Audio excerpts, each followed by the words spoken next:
support and breathing and love and all the things. How you feeling? I'm feeling good. Yeah? Yeah. You look like a hugger too. You look like a hugger too. I am a hugger. Like,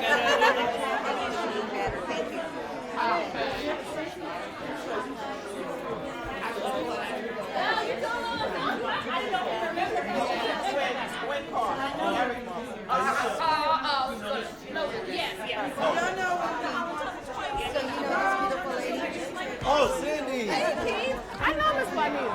We've been together. What was we at, Juanita? Miss Erica. Oh, we was in, you came to Chicago. Yeah. All right, let me get a picture, y'all. The whole grandma, Troy, and his sister, mama and the kid. Oh, wait, I guess I'll flip it around. And I take a selfie. Gotcha. Yes, you are. There you are, right there looking at the camera.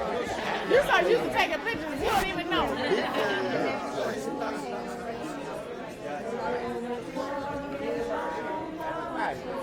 Sabrina, let me get y'all.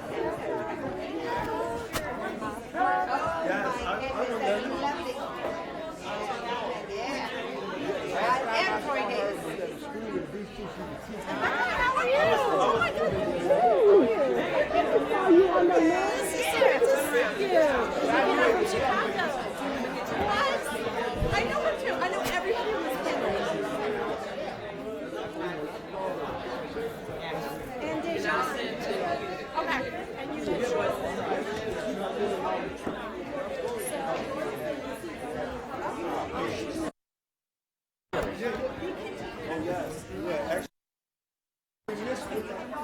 Oh, yeah, I heard about that.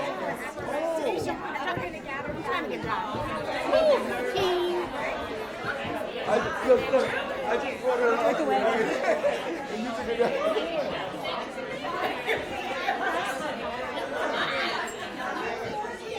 Oh, you know what?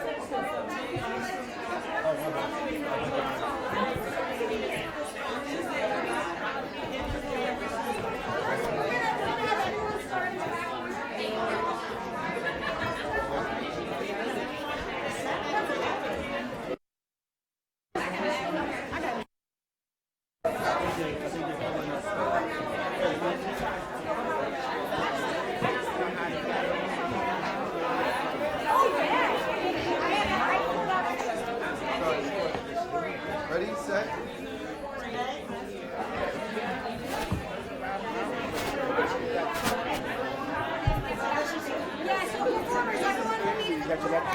We're going to bed right now?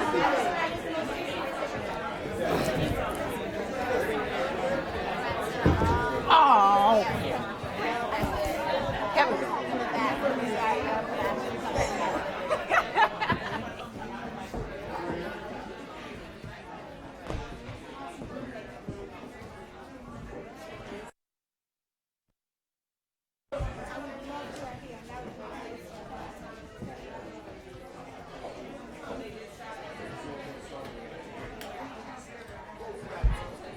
Mic check. Mic check.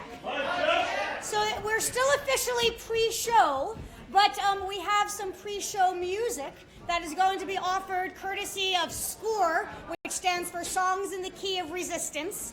So in just a moment, it's not the official beginning. You can still chat, you can still chatter, you can still use the bathroom, but we're just setting the mood a little bit with some resistance music, and that'll start in just a moment.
see me a while.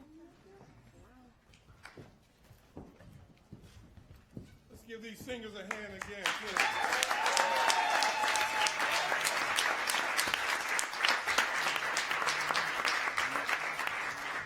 As our collective, we'd like to welcome you. A good afternoon. Good afternoon. I'm Ron Davis, the father of Jordan Davis, young man that was killed for loud music at the gas station in Jacksonville, Florida. And Jen called me up, and she told me about the piece, and I didn't know that much about Troy Davis. But she said, I'm going to send you the book. And on the plane ride over to the Philippines, I read about Troy Davis. And I am so honored to have his family here today when we'll introduce them at the end of the show. And I am absolutely honored to have you here today. I'm originally from New York. I'm a New York kid, and I'm glad to see, out of all this time that I've been gone to Florida, that we still start shows on time. But that's New York, right? We can be raggedy, we can be whatever we want because we're New Yorkers, right? Yeah. Right? There you go. So I'm invested in this piece. Even though I like to have fun, and a lot of people here like to have fun, we know it's a serious piece. We know it's something that at the end of the piece, we want you to have a call to action, and we'll explain that at the end.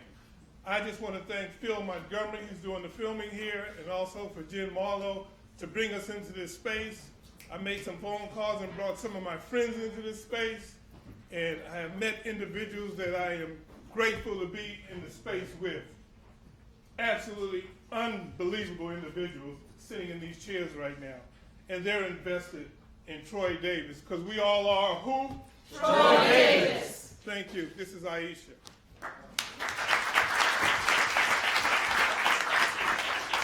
Good afternoon, everyone, and I want to welcome you as well. My name is Aisha Salaam-Malone, and my brother is Yusef Salaam of the Exonerated 5. Usually, Yusef is the one.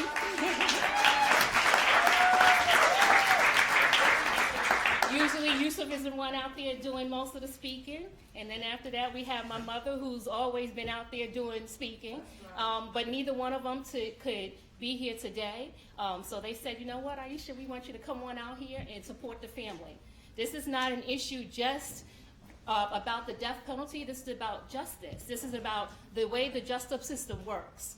And we need to all stick together to support the death penalty, to support getting rid of the death penalty. In this case, Troy Davis, wrongly convicted, wrongly executed. You know, the same thing could have happened to, you know, my brother and actually Corey Wise. If Donald Trump had his way, he would have been the one executed in the state of New York. So this is definitely an issue that hits us all at home, and we definitely want to make sure that we're out here speaking and staying connected and making sure that these things change. So thank you.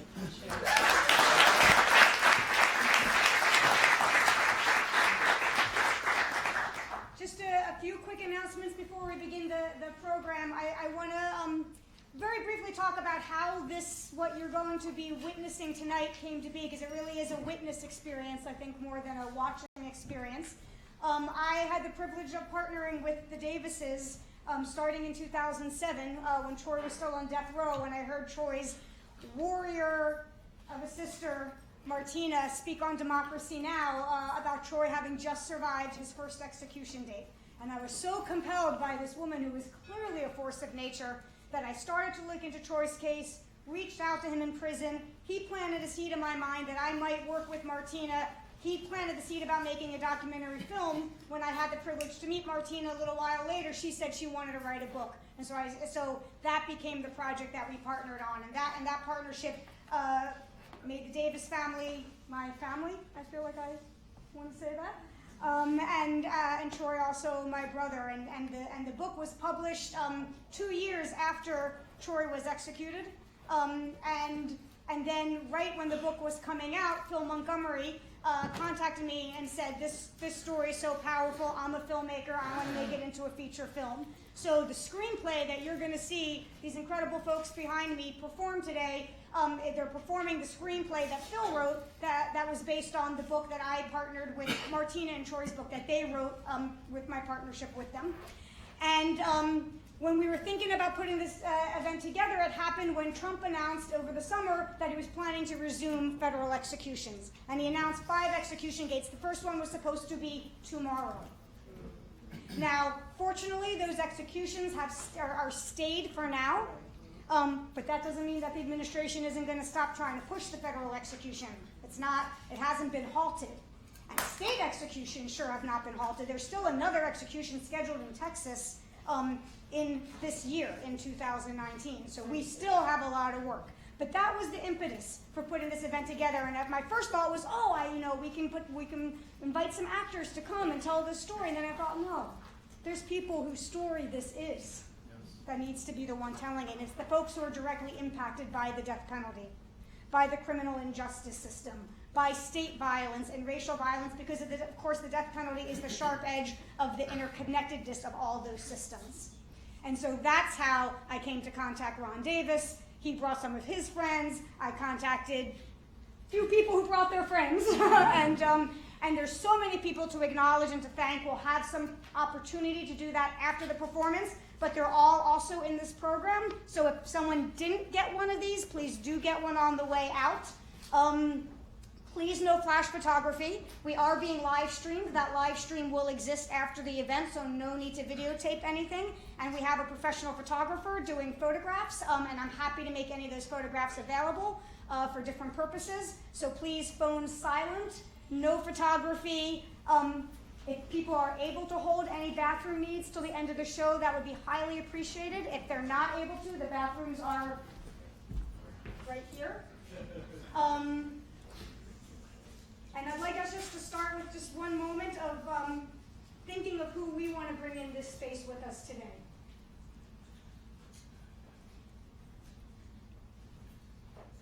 Thank you so much for being here.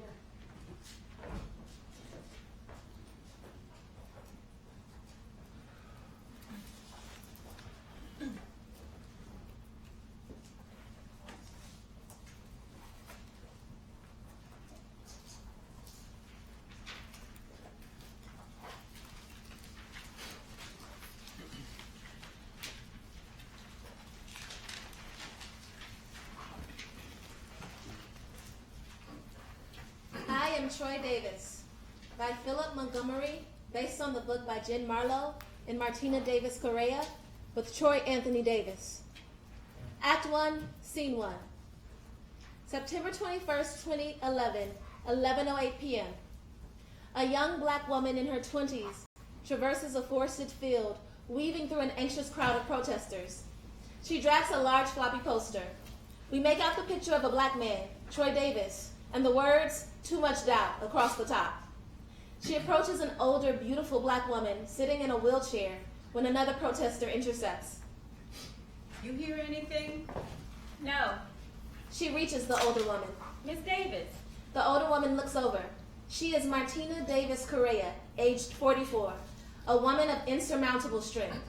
Yet, her glassy eyes betray exhaustion and illness. Yes. I just want you to know we drove 2 days from San Francisco to be here tonight. San Francisco? That's a long way from Georgia. We had to be here. What do you do in San Francisco? Study law. Martina grabs the young woman's hand. You can stop this. It's gonna take people like you. Martina strains to look behind her.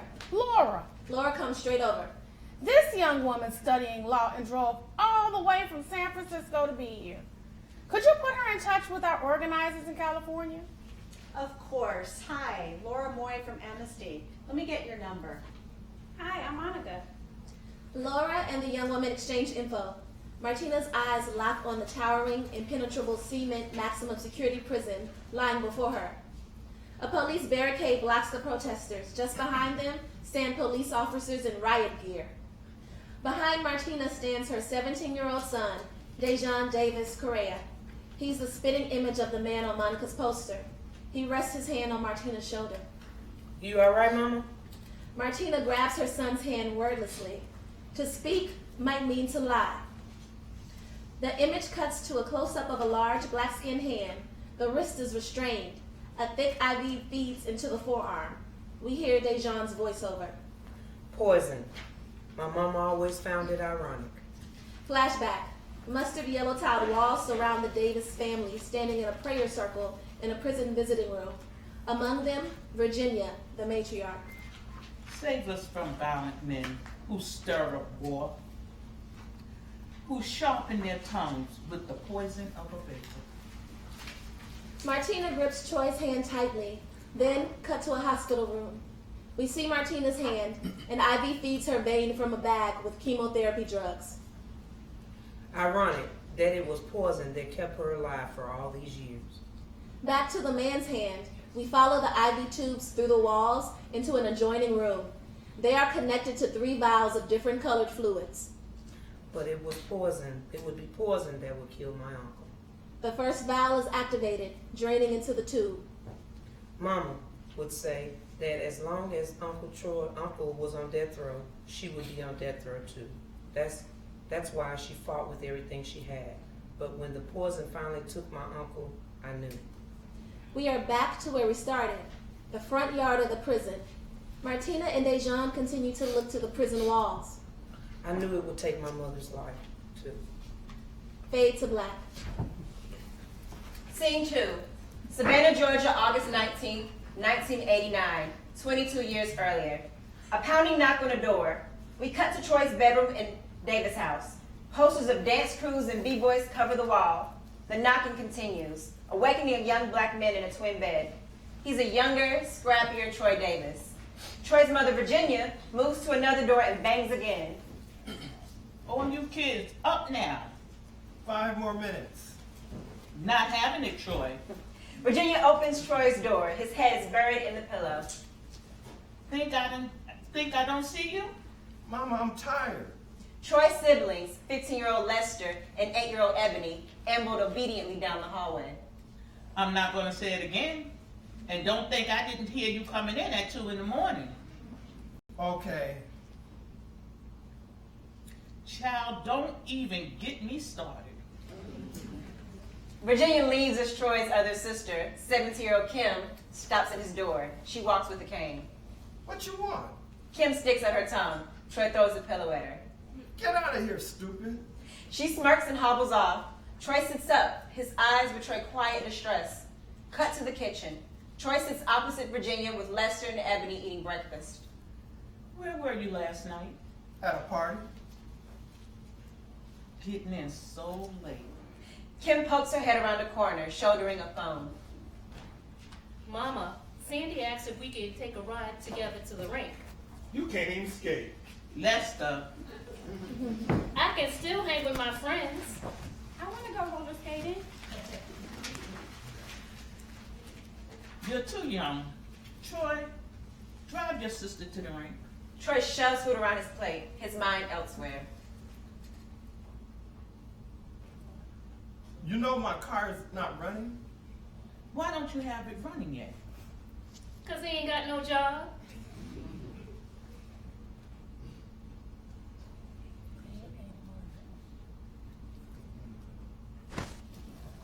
Ain't a word, girl. If you're going to sass, you sass with proper English. What happened to Val giving you a ride to Atlanta? Cousin Skip knows all the construction folks out there. Get you some work, you know. Troy stares blankly. What? What's wrong with you? Scene 3, Martina's apartment. A rotary phone connected to the kitchen wall rings. Louie, get the phone! Throughout the apartment, we see a collection of framed photos. 1, Martina cutting cake with Louie at their wedding. Troy, a tall, dapper groomsman in the background. Another, Martina and Louie in army uniforms posing with fellow soldiers on a base. The phone rings again. Louie! What? Another ring. 21-year-old Martina walks in the kitchen wearing gym shorts and a faded t-shirt that reads, "Jesus was a black man." She answers the phone. Yeah? Hey, it's me. What do you want? I need a favor. No. Listen. Mm-hmm. I need a ride to Atlanta. Excuse me? My car's busted. Hell no. Tina. I got things to do, Troy. please? Atlanta? What the hell for? Scene 4, that evening. Virginia pulls up to Martinez's apartment in an old station wagon. Troy gets out carrying a backpack. Kim gets out and hugs him goodbye. Only a couple hours away. You need anything? I'll be back like lightning. Call me when you get there. I will. Lester's next. They hug like brothers do. Later, my man. Ebony stands back pouting. Were you not even gonna hug me? Goodbye. All right then. I'm just gonna have to He swoops her up playfully. take a kiss from you. She gives a squealing laugh and kisses Troy on the forehead. Bye, Troy. You know I'll miss you the most. Put her down. Come on now. Virginia brings him in for a big hug. I'll be fine. Cousin Skip is going to be getting up early in the morning. He goes to bed at 12, so don't mess around getting in late. Okay. Virginia steps back, takes a long, hard look at her son. All right then. Virginia and the girls get in the car and drive away. Waving out the back of the window, Troy rings the apartment buzzer. Coming. Troy waits, fidgeting. Martina emerges, still putting on her jacket. Mama's not even gonna say hi. Troy shrugs his shoulder. Louis walks behind her. What's up? Well? What's good? What's good? Go get to the car. Louis sighs, takes the keys, and goes. Damn. Who's the man in this relationship? I am. Louis drives with Martina sitting passenger as the radio plays quietly in the background. Troy sits in the back, staring up the dark horizon of the passing highway. You lined up out there? Troy! Yeah? In Atlanta? You lined up? Our cousin Skip works in construction. He's got some work. I was asking Troy. So? Well, I was asking your brother. Excuse me? I'll talk when I damn well please. Louis bottles it in. Troy chuckles. On the radio, the DJ cues up Grandmaster Flash and the Furious Five Scorpio. Hey, Troy! Yeah, let's turn it up. Martina starts to groove in her seat. Troy mimics her moves. Our motherfucking jam. The hell? The Cloverdale crew, man. The what? He don't know about the Cloverdale crew? He about to find out. Man, we tore it up. Flyers crew in Savannah. Flashback to Wright Square, an old park of Spanish moss, weather-stained statues, and a nearby courthouse. A teenage Martina and Troy hang with their crew, sporting shell-top Adidas, polyester jumpers, and high-top fades, vintage 80s. Scorpio blasts from a boombox as Troy takes center stage with the wheelhouse kick. Troy's voiceover can be heard. Tina moves, but for real, boy. Troy and Tina share a look as they bust into a top rock side step perfectly choreographed. They're on fire. Voiceover of Martina joins. Nah, you was always still in the show. You know with what? The worm. Troy drops to the ground, rolling his body in a slinky move, the worm. The crowd erupts. Troy bounces back. Martina throws her arm over her brother's shoulder, inseparable. Back in the car. Shit, the crew, they called us TNT. TNT? That's right, Troy. And Tina, TNT. 1 and 1 makes 3. It was something, wasn't it, Troy? That's right, something for real. As the memory fades, Troy leans back, his eyes settling back on the road. Martina notices his shift in the rearview mirror. Headlights slice through the night as they drive on. A few hours later, Martina and Troy are sleeping as Louis drives. The downtown Atlanta skyline approaches. Louis nudges Martina. She wakes. Hey, where we supposed to get off?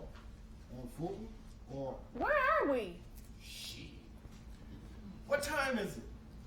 It's 1 o'clock in the morning, Louis. We can't drop him off at 1 in the fucking morning. What you been doing?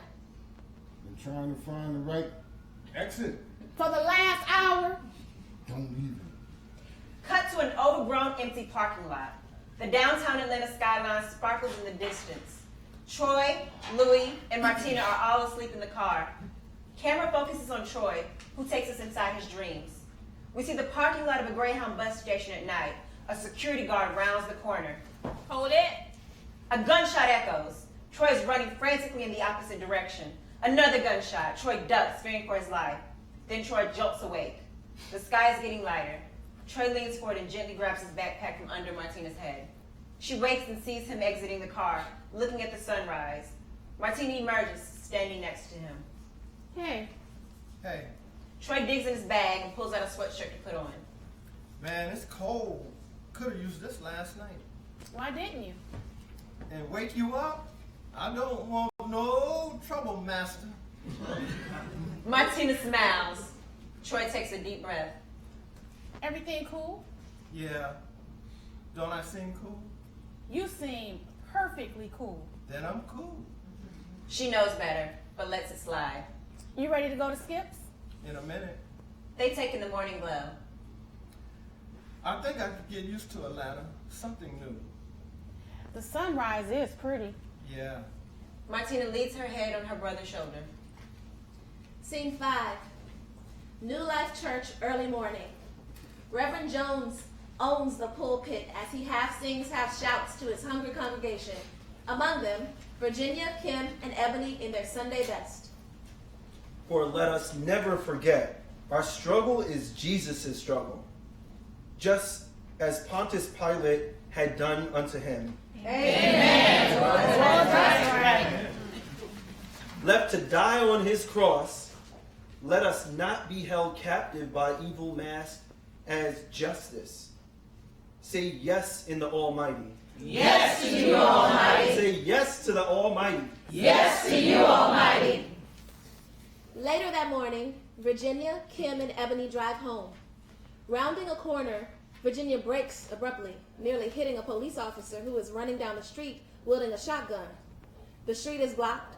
Police car lights flood the scene. What in the... What's happening, Mama? You'll stay in the car. Virginia gets out and approaches a group of neighbors huddled by the police barricade. She realizes they are surrounding her house. What in heavens? They're looking for Troy. For Troy? Why? Whatever it is, it ain't good. If they see him, they'll shoot him. Police and SWAT teams are lying in the grass, on her roof, combing her backyard, across the street, on her neighbor's roof. Rifles are aimed at her house from every direction. Several SWAT officers ready themselves to kick down her door. Virginia rips through the yellow police tape running towards her house when a young officer intercepts. You can't be in here. Why are you looking for my son? Hey, I got the mother over here. Why are you looking for my son? Why y'all got those guns pointed at my house? Ma'am, step back. But he's not in there. I can open the door for you and show you that he's not in there. We can't let you enter. No. I have another son, Lester, and don't shoot him. She pushes forward, but the officer restrains her. Stop! She fumbles in her purse and hands him a key, trembling. Please, here. Don't point those things. My boy is inside. Sergeant.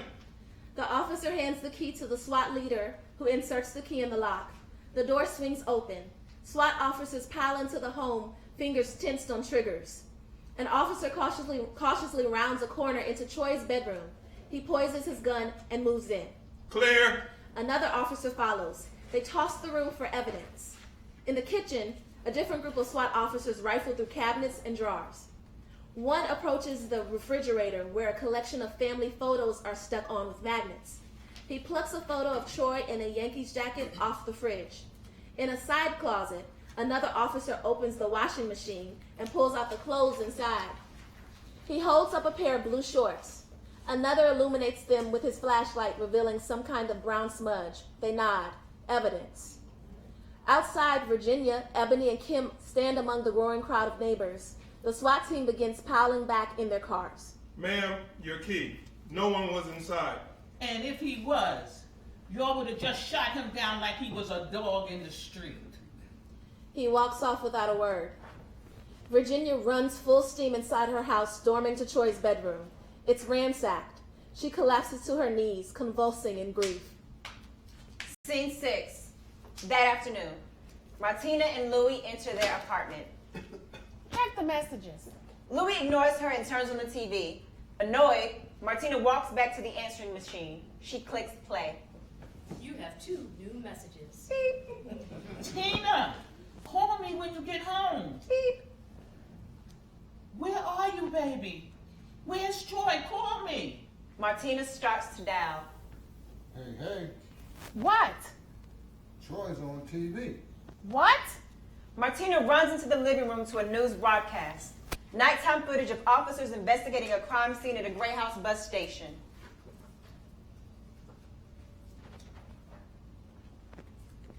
They just showed him. A suspect has been identified in yesterday's early hour shooting of off-duty police officer Mark McPhail. News footage cuts to a photo of Troy wearing a New York Yankees jacket. A search for the suspect, Troy Anthony Davis, is underway. Take me to my mother's. Scene 7. Martina barrels through Virginia's front door. Mama! Oh, baby. Virginia, Oh, dear Lord. Virginia falls into Martina's arms, sobbing. They just came in here pointing them guns. I thought they'd kill Lester. Lester? Where was he? He wasn't here. He's fine. Mama, what's going on? They're looking for Troy. Tell me he's okay. We dropped him off at Skips. I don't know. Later that evening, Virginia and Martina dig through the yellow pages. A floor-mounted TV plays in the background. Kim braids Ebony's hair. They're finished. Thank you. Lester enters, pausing in the doorway. What y'all doing? We gotta find a lawyer, baby. Did Troy kill that man? I know him better than he knows himself. There's no way. The news anchor's words draw their attention to the TV. Among key witnesses, a Yamaka resident who has identified Troy Anthony Davis as the alleged shooter. Go to your room. Mama. Go. The kids leave. Virginia turns up the volume. News footage. A thick, gruff white man with a drawl reports to the press. He is Savannah Police Chief Gelatli. Davis is also the leading suspect in a non-lethal shooting of Michael Cooper earlier this evening outside a party in Clovedale neighborhood. Shortly thereafter, multiple witnesses described the suspect as having also been involved in another altercation with a homeless man at the Greyhound bus station. Off-duty police officer Mark McPhail, who was working security at the bus station, went to break up the altercation, and when he approached, this is when Officer McPhail was shot and killed. 2 shots were fired, once to the torso, once to the head. Gelatli's press conference is intercut with a montage. A young black man walks along a grassy embankment. Ballistics from the shootings show similar casings, and we believe they were fired from the same gun. A police car veers to the side of the road.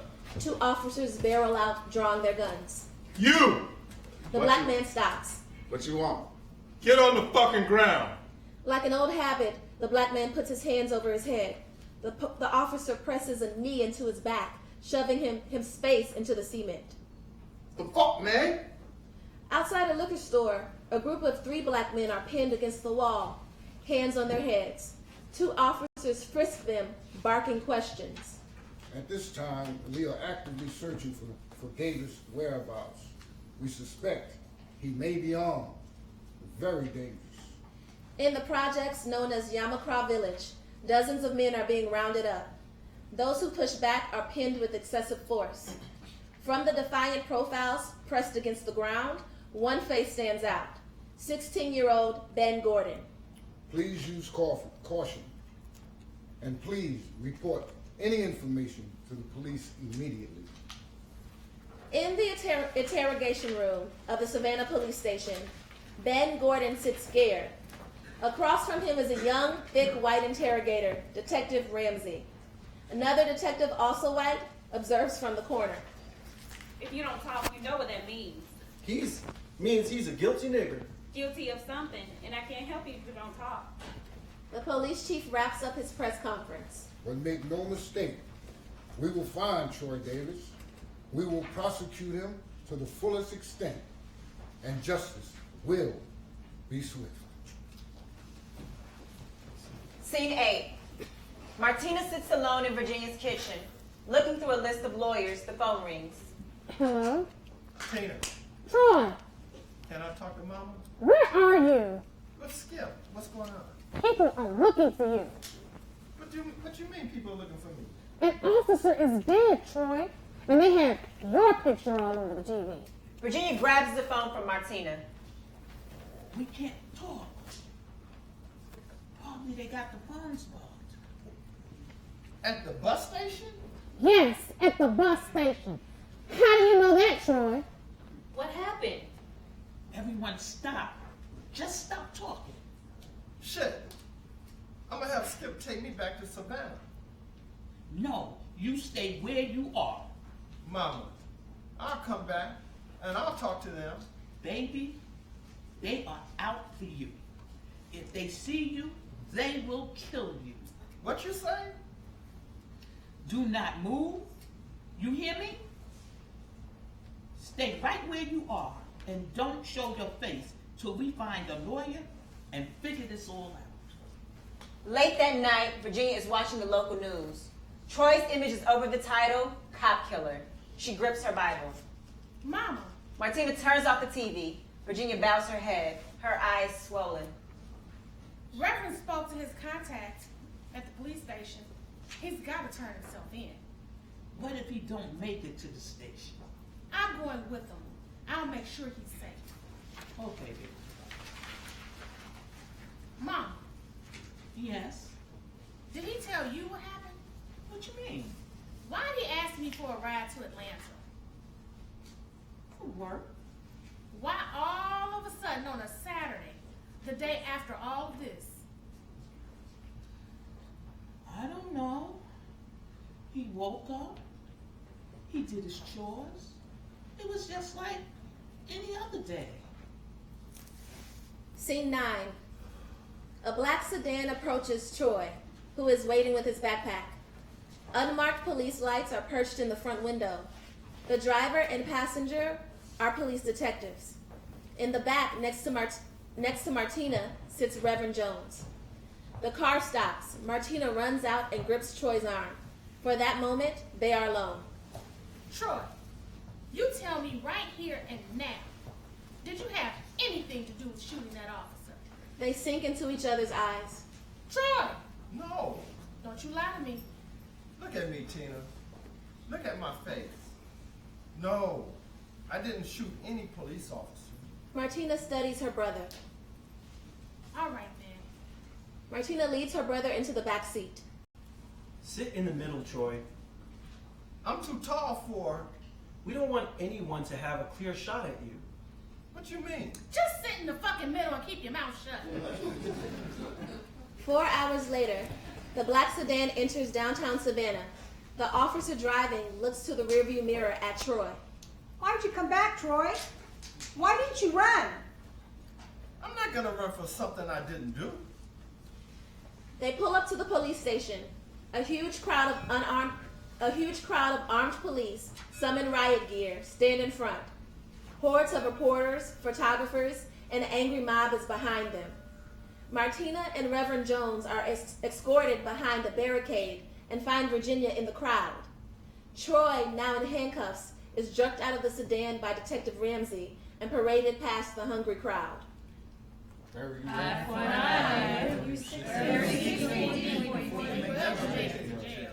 Troy glances back to Martina and Virginia. He gives a little smile, an assurance as if to tell them, I'm okay. Pop flash. His smile is caught on camera. Troy is pushed in front of Chief Gelatly. Wipe that smile, wipe that smirk off his face. I'm not smiling, sir. Where's the weapon? What weapon? The gun. I don't own a gun. Where is it, boy? I don't have a gun, and I don't own any gun, sir. Your arrangements were set. Take him in. Detective Ramsey forces Troy deeper into the station. Ain't y'all gonna even ask me what happened? Gelatly follows them in, slamming the door shut. Act 2, Scene 1, 2 years later. Martina in Army scrubs gives a breast exam to a fellow soldier at the Fort Stewart Army Base Infirmary. You feel pressure there? Yeah, it's killing me. How long it's been hurting? A couple weeks, a month. Well, there is a lump there. Hey now, I've only worked combat medical. Only thing I know for certain is if it's a bullet sitting inside you. Don't overthink it. It's not a bullet, is it? I wish it was. Trust me, you don't. I'll go with you in the morning and we'll see the doctor first thing. Later that night, Martina sits with fellow soldiers, watching a live CNN broadcast of a nighttime firefight. The tag reads, "War in the Gulf." A phone rings in the background. Davis? Martina goes to the phone in the back room. Hello?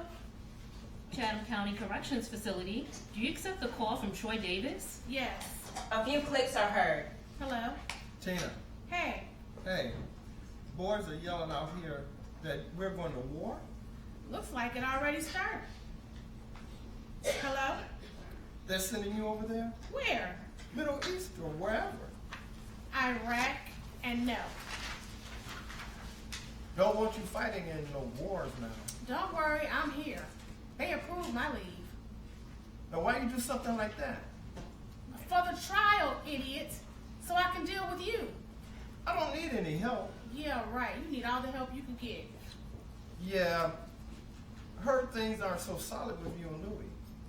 You're all the man I can handle in my life right now. And I'm behind bars. That's why we work. You talk anymore with the lawyers? No. No. What do you mean no? I haven't heard from them.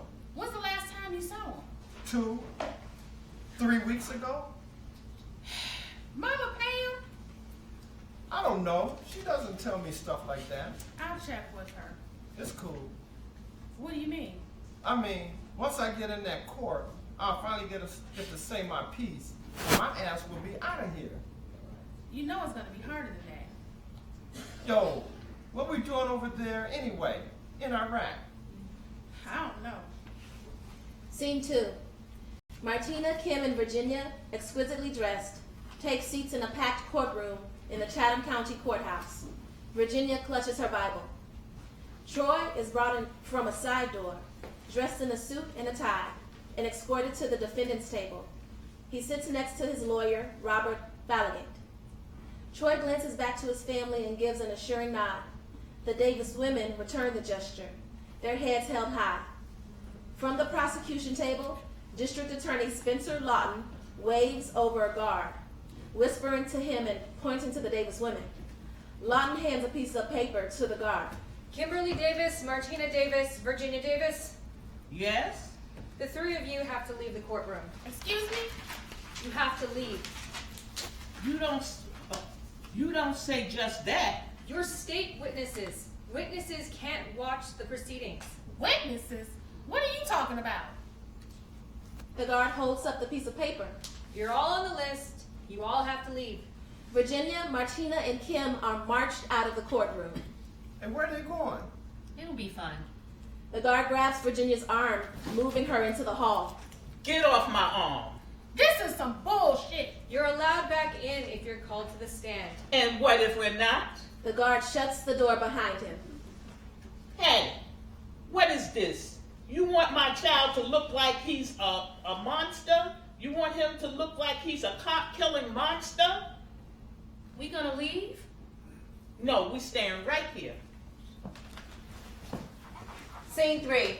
In the Chatham County Courthouse, Lawton questions an exhausted and destitute black woman, Dorothy Farrell. Miss Farrell, can you show us today the person you identified after the murder? Flashback to the night of the crime.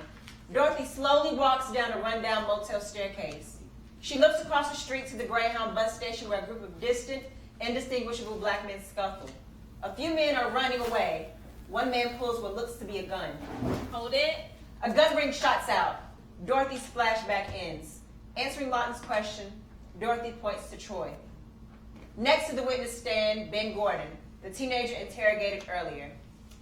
Mr. Gordon, can you positively identify the shooter in this courtroom? Ben shakes his head in a haze. Mr. Gordon? Ben gives a half-hearted point to Troy. Thank you. Day 2 of the trial. Virginia and her daughter sit on the bench outside the courtroom, stress etched on their faces. A police officer escorts a homeless black woman, Harriet Murray, into the courtroom. I talked to the police a couple hours after it all happened. Then they gone and brought me back a couple weeks later to identify who done it all over again. Did you identify the man on the night of the murder? I don't remember. Can you identify the murderer here today? Flashback to the night of the crime. Harriet is drunk and frightened. She bangs on the door of the Burger King. Help! Someone stop him! A distant gunshot is heard. Harriet's flashback ends. Answering Lawton with a little poise or conviction, Harriet points to Troy. Day 3 of the trial. The Davis women continue to keep vigil on the bench. A young black man in his 20s, Sylvester Red Coles, is escorted into the room. Martina makes a point of keeping eye contact. Red breaks his eyes with her before looking the other way. Flashback, there's a crack. A disheveled homeless man, Larry Young, is pistol whipped across the face. Blood splashes across the pavement. Red's flashback ends. Red occupies the stand. Troy glares at him from across the room. Red returns to stare with venom as he fields questions from Lawton. After a moment, he points to Troy. Let it be known the witnesses identified the defendant, Troy Davis, as the shooter. Day 4 of the trial. The Davis women on the bench. We hear a juror from inside the room. We find the defendant guilty, Your Honor. Scene 3, the sentencing hearing. You ready? Yes, Mama. All right then. No slack. Virginia, Martina, and Kim walk into the courtroom. Flashback to Virginia's driveway. Kim steps across Troy's car, using it as leverage to hold herself up. Troy cheers her on. There it is. It hurts. I can't. She nearly falls. Troy quickly dives in and grabs her. Come on now. Simultaneously, we hear Kim's voiceover. It's her testimony to the jury. After I got sick, it was Troy who took me to physical therapy. He's the one who took me out to the driveway every afternoon, forced me to stand up and help me walk again.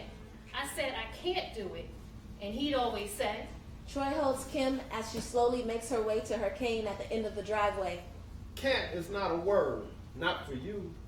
She makes it to the end, grabs her cane in pain, yet victorious. Kim and Troy hug. On the stand, Kim meets Virginia's eyes, who with a gesture reminds her daughter to sit up straight and talk. He told me can't is not part of my vocabulary. Troy means the world to me, and I just asked you to spare his life. Because if you take Troy's life, you might as well take mine too. Because I can't go on without my brother. The end of the sentencing hearing, Spencer Lawton finishes his closing statement. There is no doubt that the Davis family are a respectable family, but their virtue can't cancel out Troy Davis's evil. A previous gun conviction, evading the law, running to Atlanta the day after the crime, and a smirk on his face as he turned himself in, as though he was laughing at us all, not to mention the eyewitness testimony and the very facts of this case. Now you've done your job correctly, having found him guilty of this brutal sin, and now you, the jury, must make one of the hardest decisions there ever can be, to choose life or death for a cold, calculated, lying cop killer. Ladies and gentlemen, if there's one man here who believes in the death penalty, it is this man. Troy Anthony Davis believes in the death penalty, and he believes in imposing it at his own whim to suit his own purpose. Troy lets out his breath and shuts his eyes, defeated. Act 3, 2001, 10 years later, Scene 1. Martina's eyes fly open as if from a bad dream. She begins coughing uncontrollably. She stumbles to the bathroom and heaves over the sink, gripping her stomach. In the kitchen, cute as a button, 6-year-old Dejan eats a bowl of cereal while watching cartoons. A boxer, Egypt, sits on the floor by Dejan's Power Rangers backpack.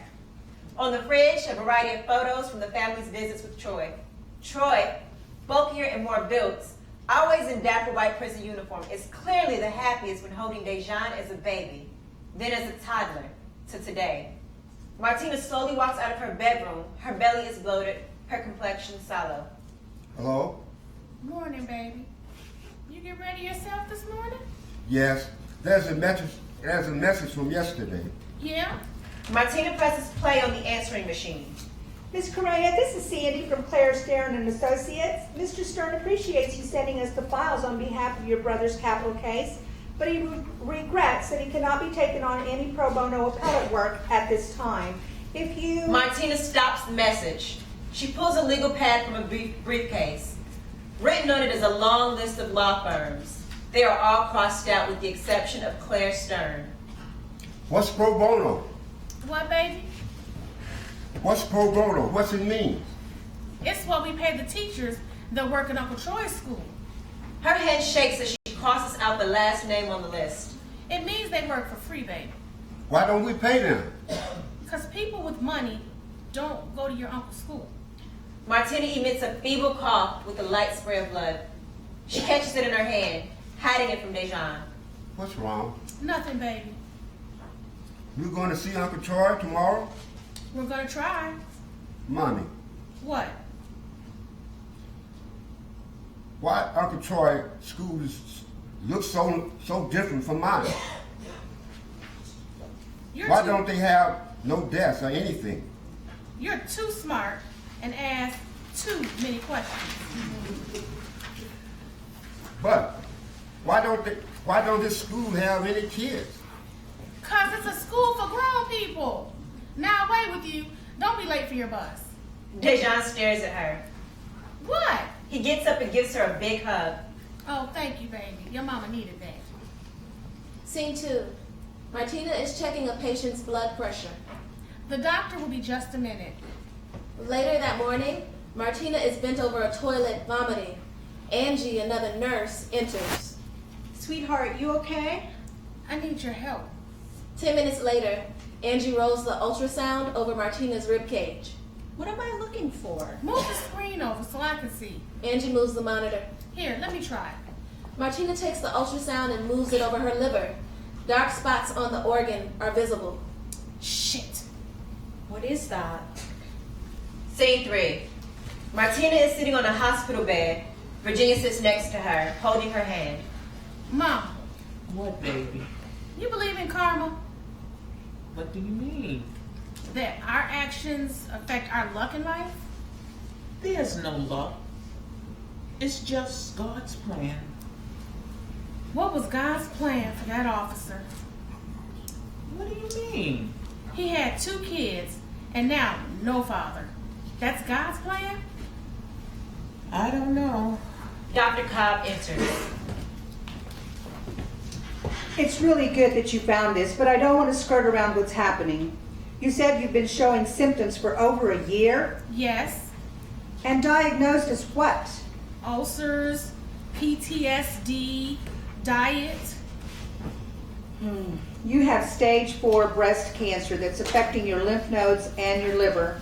Those spots you saw on the ultrasound, they're tumors, and they're covering your liver. We're going to operate immediately, and we'll do everything possible. Scene 4. The Davis family enters the Georgia Diagnostic and Classification Prison. A friendly guard works the front desk. Hey, Dejan. Hi. You just get cuter and cuter every time you come in here. Yes, I know. Hey, now. When you got it, right, sugar? Dejan beams. For a moment, Martina smiles. The family proceeds through a series of pat-downs and metal detectors before being escorted through stark cement hallways plastered with affirmational posters reading, courage, persistence, teamwork. They eventually reach the prison visiting room, tiled in a sickly yellow. After a moment, The clanking of chains alerts them. In shuffles Troy at the mercy of two behemoth guards. The guards unlock his shackles and close the visitation room. There's my man. DeJauan dashes for a hug. Troy's huge arms envelop him. Been practicing my moves. Yeah? Well, show me. DeJauan busts into the funky chicken. Troy laughs, joining him. There you go, Day. There you go. Oh, come on. Virginia breaks up the dance party, hugging her son tight. Oh, don't wrinkle these threads, Mama. Lord, you and your threads. Press this one this morning just for y'all. Lifts up DeJauan. No one keeps us from looking good, right, Day? That's right. Troy looks at Martina. What's wrong with you? A few minutes later, Martina and Troy speak privately. The rest of the family sits to the side. 6 months? They say 6 months for what? That's all you have? Something like that. And what about DeJauan? What about? I gotta get out of here. You talk to any of those lawyers from the list I gave you?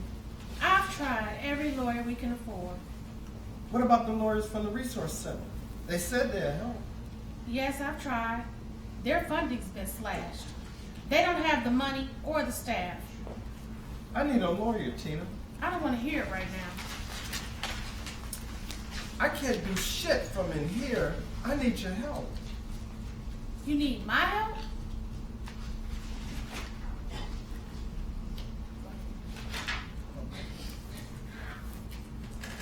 No, that's not what I mean. Well, what do you mean? I'm not. We need help. This is too much. Me in here and your cancer. What the hell, Troy? Too much for you? All I've been doing is this, helping you all these years. I'm the one fighting to get your ass out of this mess. And now maybe this one time, just one time, I need your help. That's what I mean. I don't think you know what the fuck you mean. Hey, don't go yelling at me. I'm sick, and all you can do is ask me about the damn lawyers. Hey, I just want to help. He grabs her arm. She hits him away. For once, this isn't about you, Troy. Martina. Martina storms out of the visitation room. What you say to her? I just mean. Slams his fist into the wall. The guard eyes him but lets it slide. Troy paces. The family fidgets uneasy. I didn't mean it like it sounded, Mom. Troy continues pacing, then pauses, craning his neck to look out the cell. You think she's coming back? The door buzzes open. Martina is in the throes of a panic attack as she races past Denise at the counter. She rushes into the women's room and bursts into a bathroom stall. She's coughing more blood. She can't catch her breath as she slams the wall. Lord, don't you let my baby be alone. God, if you take me, you spare Troy. You spare Troy to raise my son. God damn you. You don't let my baby be alone. My baby doesn't deserve any of this. Don't let him be alone. Her head leans against the stall door when she notices a scribble on the wall. It reads, "Never look at what you lost. Always look at what you have left." Finding some resolve, she takes a deep breath and leaves. Scene 5, 2003, 2 years later. Martina is sitting among a packed audience in St. John's Church. Her hair is much shorter. Scratching her scalp, she makes a slight adjustment. It's a hairpiece. A woman speaks from a podium.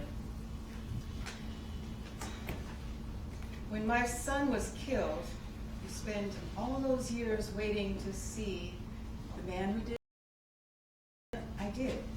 And I sat there and they asked him in his final words, he looked at me in the eyes and asked me to forgive him. And I haven't.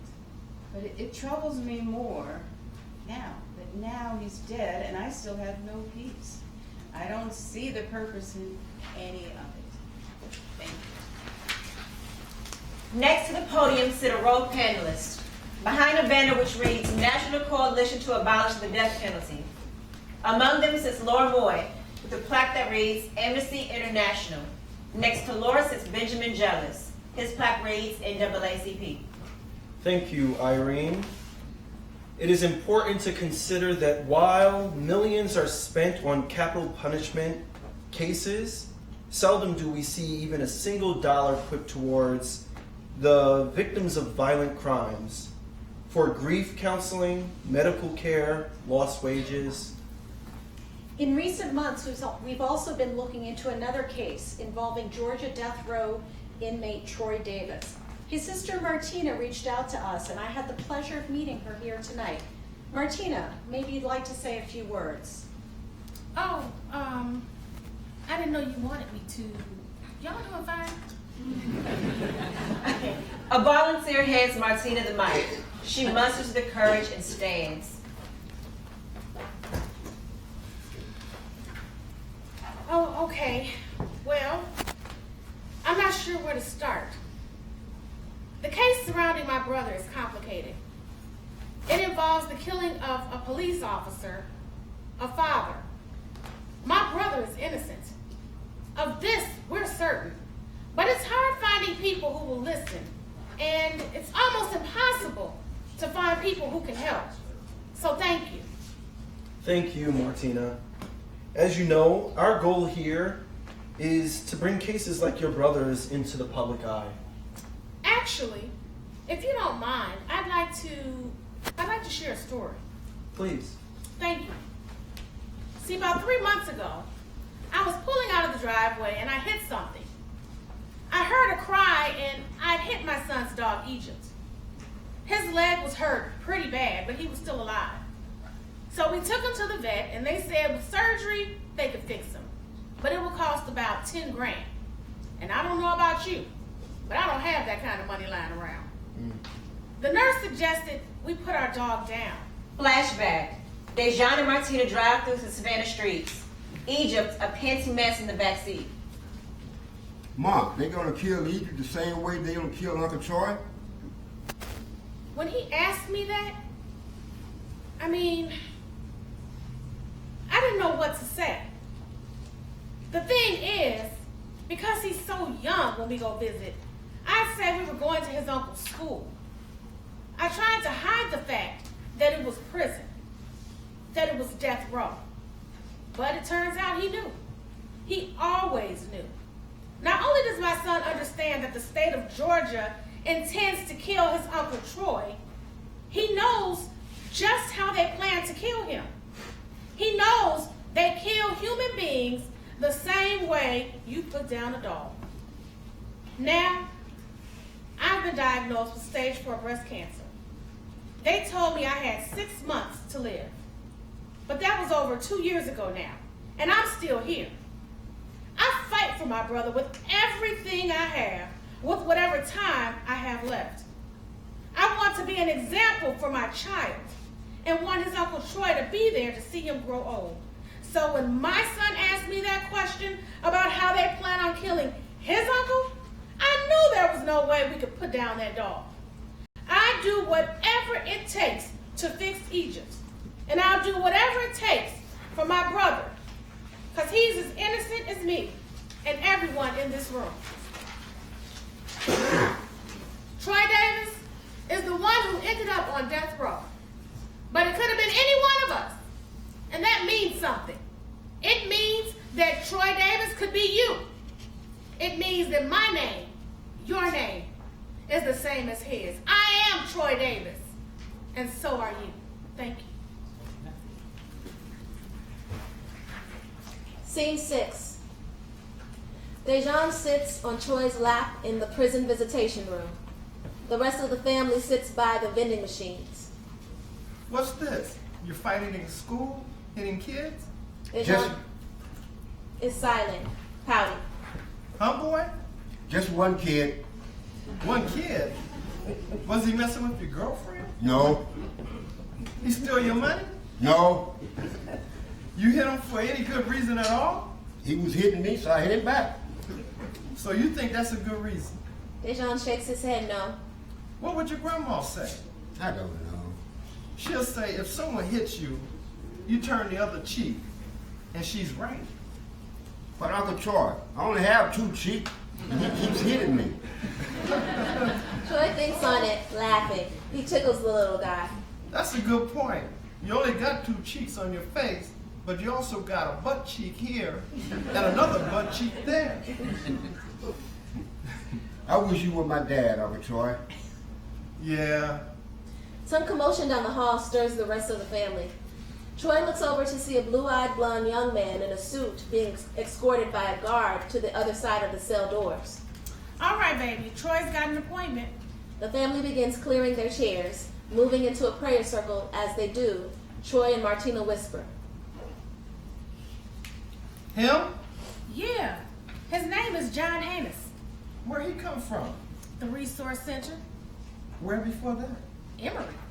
Emory, as in the... Law school, yes. Seriously? I don't want to hear it. He's a damn kid. Amnesty and some others all vouch for him. He's sharp. Nothing's going to be falling through the cracks. How you know? Because I won't let it. Virginia hugs her Bible and begins leading them in prayer. Lord, we ask of you that we repay no one evil for evil, but to give us the strength to pray for that fallen officer, for his family, and to bless us with our own struggle for justice. John looks across the cell and notices Troy staring at him. They size each other up. A half hour later, John nervously writes on a notepad across the table from Troy, who sits hard-boiled. Among the scattered files, a photo stands out. Sylvester Red Coles, who we saw at the trial. The night of the murder at 7:55 p.m., Sylvester Red Coles walks into the police station with a lawyer. When he walks out, you're the prime suspect. That's right. Rob, rough as hell. That's an unfortunate nickname. I wasn't so scrapper. What does that mean? I got that name because of my car. Your car?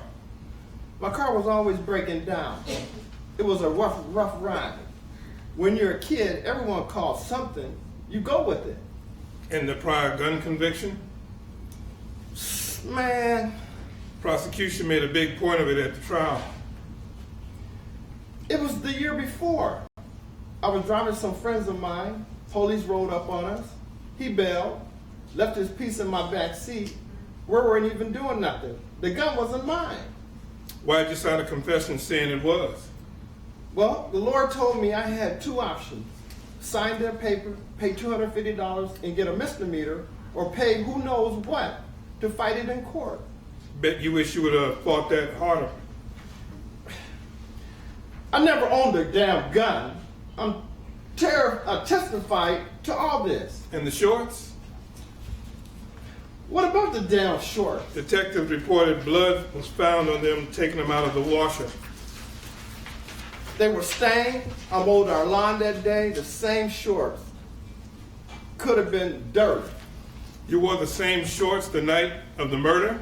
So even if it was blood, it wouldn't have been the homeless dude. I was trying to pull Red off, but he was beating the man. Blood was everywhere. It's common to stash evidence in washing machines with clothing. Perps think that they're slick, but it's the first place cops will look. Stashing evidence? They were shorts. They were dirty. Man, who do you think you are? Listen, I'm sorry. I'm not fighting you, but I have to dig in here. I'm not hiding anything. The shorts weren't even allowed in court. That doesn't matter anymore.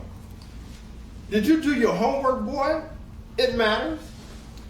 At your trial, it was the responsibility of the prosecution to prove your guilt beyond a reasonable doubt, and they found you 100% guilty. Now that you're in here, we have to prove that you're 100% innocent. Any shred of guilt, even just the perception of guilt, is enough for them to keep you in here. Take the shorts. They weren't admissible in your trial because they don't have a warrant. And like you said, they're not even sure if the substance was blood. There's not a sufficient amount of DNA on them to actually do a test, but that won't stop them. In legal briefs in the press conferences, whatever hits the public eye, the prosecution will still use language like, "We have reasonable cause to believe the blood-colored stains on Davis's shorts are linked to the Officer McPhail." They aren't saying that they actually know anything. They just say it in a way that makes you sound guilty, and that's all they need. It's not McPhail's blood. That doesn't matter. The truth do matter. It does not. The truth does not matter. You should know this by now. And wait a minute, y'all will kill a man even if they're not sure? A lawyer's job is not to get at the truth. A lawyer's job is to win. That's why you're in here. This hits Troy like a ton of bricks. You some kind of know-it-all? Fresh out of law school, motherfucker? Me? No, definitely not. Then tell me, John, what do you think? About what? Should I be sitting here? Well, I think you got the bad end of this. You had a shit lawyer, but you're lucky. You have a family that loves you and a sister who won't stop until your name is cleared. That wasn't my damn question. I asked you what you think. I don't think you're the angel your family makes you out to be. You hung with a rough crew. But are you guilty? I don't know. But I want you to do something the police never did. What's that? I actually investigate this fucking case. Later that night, Martina's phone rings. Yeah? Georgia Diagnostic and Classification Prison, do you accept a call from... Yeah, put him through. Hey. So? I like it. Good. This is a good start. Scene 7. Martina and John sit across from each other at a Wendy's gas station restaurant. Files and legal pads are laid out in front of them. DeJauN and Virginia sit next to them munching fries. Through a window, the Georgia Diagnostic like a low.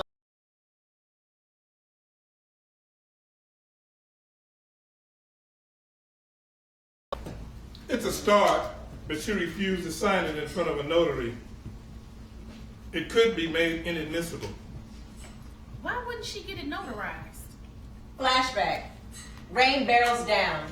John knocks on the door of a mobile home. Standing alongside his partner, David, a disheveled woman opens the door. She is Harriet Murray. Trial, now more than a decade older. Miss Murray? Yeah? John HANUSZ, this is my partner, David. We spoke on the phone. She eyes them skeptically, then permits them in. Minutes later, Harriet sits, staring at the carpet, smoking a cigarette. John and David sit across on stained furniture with towels all around them. Her mother yells from the back room. Harriet's mother, you fucking stupid. I told you, don't talk to them. Ms. Murray? It was that Red guy. He was beating on Larry. Beating the shit out of him over a fucking beer. When the cop ran around the corner, he just fucking shot him. You testified against Troy Davis. Don't fucking talk to them. You'll get in trouble. Mom, shut the fuck up. I don't fucking know. I told those cops what I saw. I didn't give names because I didn't know them. But I told them what I saw right after it happened. Then they dragged me back like 2 weeks later and said somebody else did it. Showed me only one picture. Why did you sign a statement claiming it was Troy Davis? They told me to. I didn't know what it said anyway. What do you mean? I couldn't fucking read the thing. As in? As in, I couldn't fucking read. I can now. Sorta. But not back then, you get it? So you didn't review your affidavit? Review? They put a fucking piece of paper in front of me. They tell me if I sign it, I go home. If I don't, then I'm fucked. Fucked how? Shit, man. I was on parole. Their paper. And they told me if I say anything,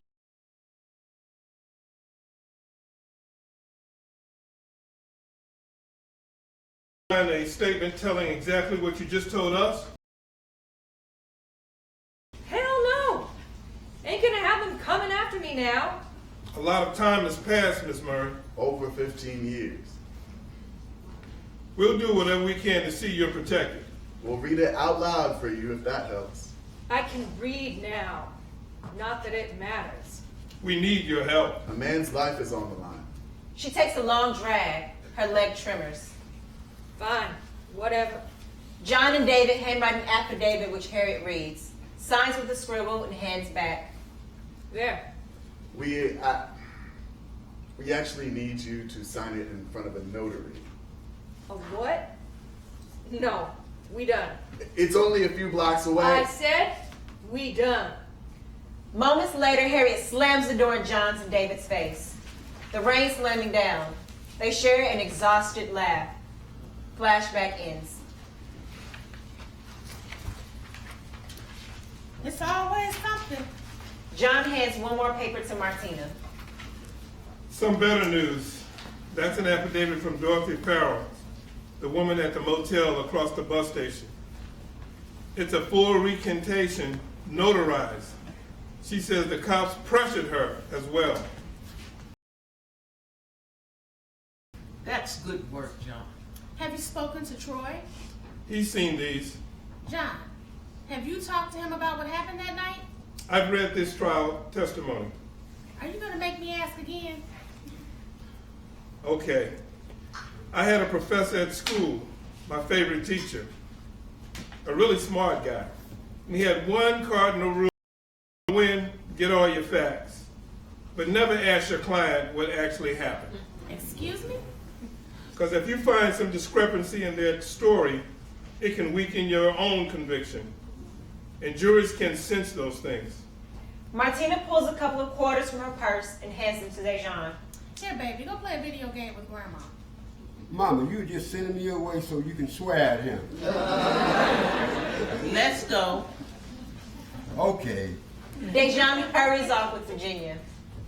You want to know why your whole Professor Law School story is total fucking bullshit? What? Why? Because Troy's innocent. Hear his side of the story. Martina stared. So you could swear?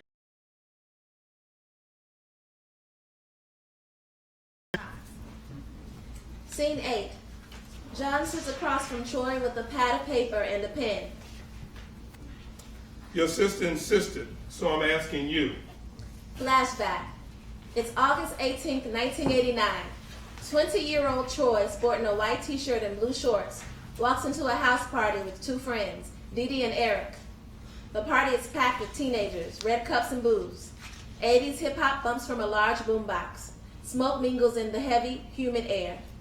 Troy, Dee Dee, and Eric approach an 18-year-old girl and her friends. Comprehend? Anyway, Rough as hell, baby. Rough as hell. Let me show you with that fine body. yeah, right. Y'all got some yay we can play with? Yay?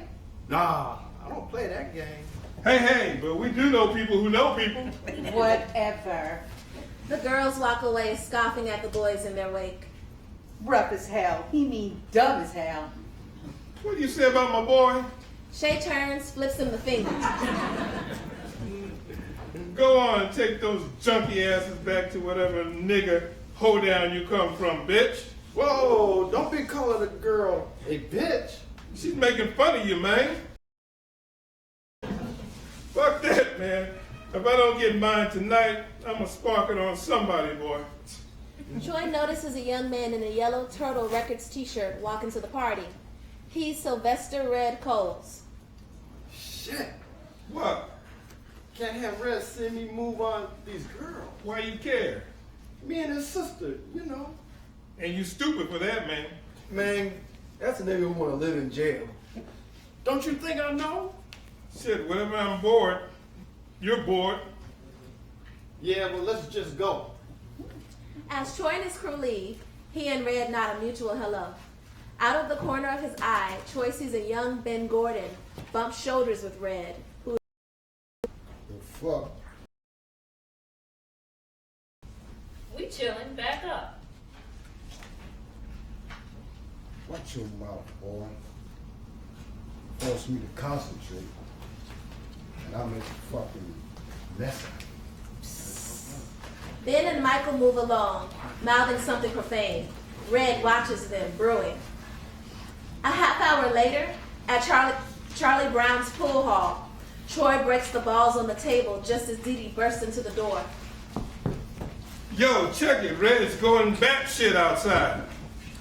Ain't my business. Yo, Eric, it's your shot. But Eric has already joined Dee Dee looking out the window. Motherfucker's whack. Troy joins them at the window. At the far end of the parking lot, Red pushes Larry Young, a drunk homeless black man who was holding a 6-pack of Coors. Man, what's he doing? Red pushes Larry hard from behind. Yo, leave me alone. Give me a beer, motherfucker. Man, fuck you, stop. Yo! Troy approaches Red. Red goes for a beer. Larry dodges. Red pushes him again.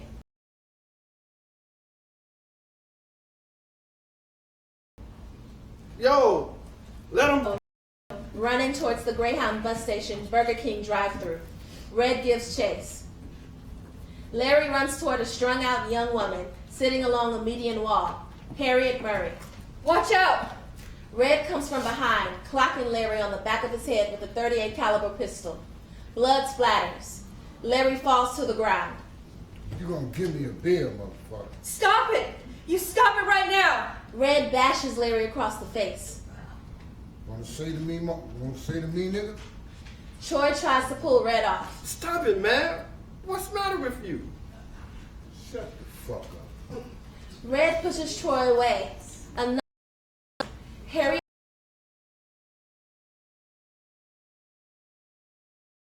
Someone stop him! Troy tries to block another blow from Red, but Dee Dee pulls him away. He's tripping, man. Let's go. A 27-year-old white uniformed security officer, Mark Maffei, runs out from the opposite end of the bus station past a car full of men waiting at the Burger King drive-thru. Larry Young, his face pulverized, sprints past Maffei. Maffei rounds the corner to the parking lot as Troy and Dee Dee run away. Hold it! The gun fires again. Troy ducks and races on. Half hour later, Troy reaches his house in Cloverdale, 3 miles away, still walking fast. Sirens echo in the distance. He opens the front door and creeps to his room. He strips down out of his blue shorts, sits on the edge of his bed, takes a deep breath, and falls sideways, shutting his eyes. The next morning, a pounding knock on Troy's bedroom door. All you kids up now. 5 more minutes? Ain't having it, Troy. Flashback ends. I had no idea what happened. I just ran back. And I'm glad for that. Why are you glad you never looked back? Shit, between that night and being here on roll, I'm surrounded by death. But I ain't never actually seen a man killed. That's just one dark cloud I don't ever want over me. It's too much. It's too much. John emerges from the prison. His cell phone rings. Yeah. Connected with Ben Gordon. He's currently serving 10 years for narcotics. He's scared. And? He's willing to talk. Scene 9. Martina sits with her eyes closed in the oncology ward, a chemo drip in her arm. A smile on her face as she imagines teenage Martina and Troy dancing with their crew in Wright Square. She opens her eyes to see a white woman sitting next to her, tears in her eyes. Hey, what's your name, sweetheart? Helen? You scared? Yeah. I have a 2-year-old son. Oh, can I see a photo of your little boy? Now, let me show you a photo of my baby. Later that night, after an episode of violent bombing, Martina sits on her bed watching TV with DeJauN on her lap. Better, Mama? Yes, baby, thank you. Is Uncle Troy guilty? Why would you ask that? I just want to know. That's something. He has to do his own research, same as you. But I'm not a lawyer. Thank God for that. Why don't you just tell me? You got to think for yourself, baby. You're always on that computer. Do some research. Okay. DeJauN gets up and heads for the door. Hey, where do you think you're going? Going to do research. Not right now. You can start tomorrow. Sit your butt back down. Okay. You're keeping your mama warm. Okay. DeJauN climbs back up and snuggles in Martina's arms. You little clown. Act 4, Scene 1. 2007, 4 years later. A social science project fair is underway. DeJauN, now a teenager, stands next to a large poster that reads, "How does the Troy Anthony Davis case impact Georgia?" 2 school judges study the poster. We see photos of protesters with blue "I am Troy Davis" shirts. Witnesses recant testimony. Police coercion. No DNA evidence. No murder weapon ever found. You're DeJauN Davis-Corrêa. Yes, ma'am. 7 of the 9 witnesses recanted their testimony. Yes, ma'am. What do you think is most important for people to understand among the issues you're presenting? Yes, ma'am. Well, most of the witnesses were very young, just like a few years older than me. A lot of them had criminal records, criminal history, and some of them had various problems, and they felt threatened. They were intimidated by police in their statements. If witnesses are coming out now saying that he didn't do it, why is he still in jail? Troy Davis was convicted in 1991.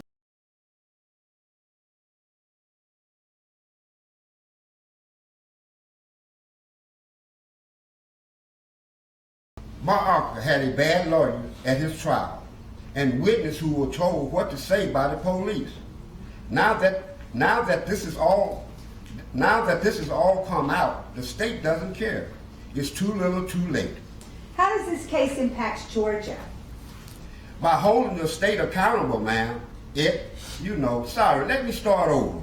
I think the Troy Davis case has really exposed all the problems with the death penalty. The racism, the coercion, the witnesses have been treated, how the witnesses have been treated, no physical evidence, no DNA, no gun. And 7 out of 9 witnesses have come forward recanting what they have said in the trial. The state of Georgia's case is falling apart, but they won't admit it or correct the problem. It shows that Georgia still wants to hide the truth by pushing forth the innocent man. They will kill my uncle. The judges both scribble notes while DeJauN squirms. Later that night, a trophy sits on the coffee table, etched with Grand Champion, 2007 Social Science Fair. DeJauN is on the phone, glowing. They all had these awards. First place for this, then another place for that. Like 100 participants, awards trying to make everyone feel good. But then, the Grand Champion. That was me. Saving the best for last. Troy cups his hand over the cell phone to block the sound. You know how we do, boy. You're the man. Yes, I am. I'm so proud of you. You always say that. 'Cause I am always. The clank of a walking guard is heard down the corridor. Troy quickly stashes the phone in his mattress, retrieving it once the guard has passed. Uncle Troy, you still there? Hey, Day. Sorry. Listen.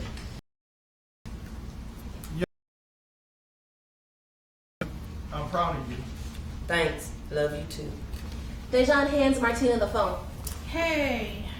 Hey, our boy did good today. Did everything you told him. Stood up straight. Didn't stutter a word. He takes after you. How you feeling? Ankles all swollen. It's getting harder to walk. You need to slow down. We have a lot to do. Your health come first, though. I'm fine. I'll be fine. Tina. What's the matter, Troy? They set a date, Tina. They did what? 2 weeks from now, I need your help filling out a paper.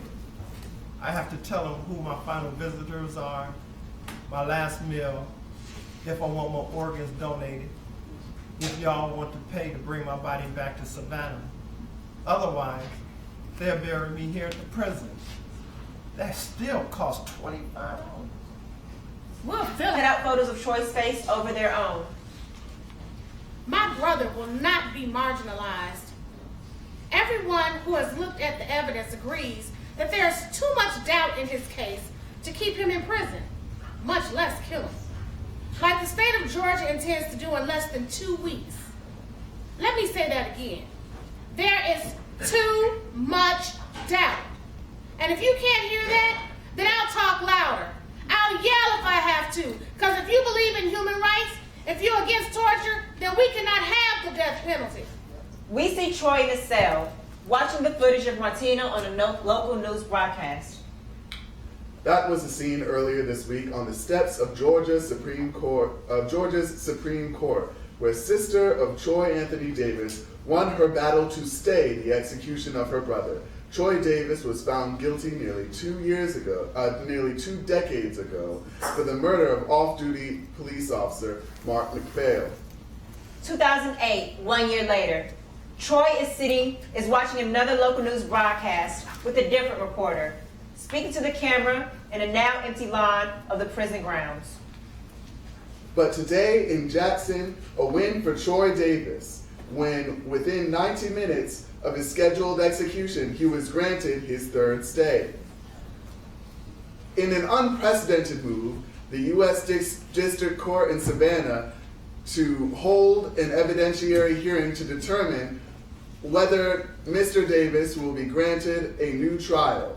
Davis's family and attorneys claim they have acquired new evidence that was not presented at the time of the original trial.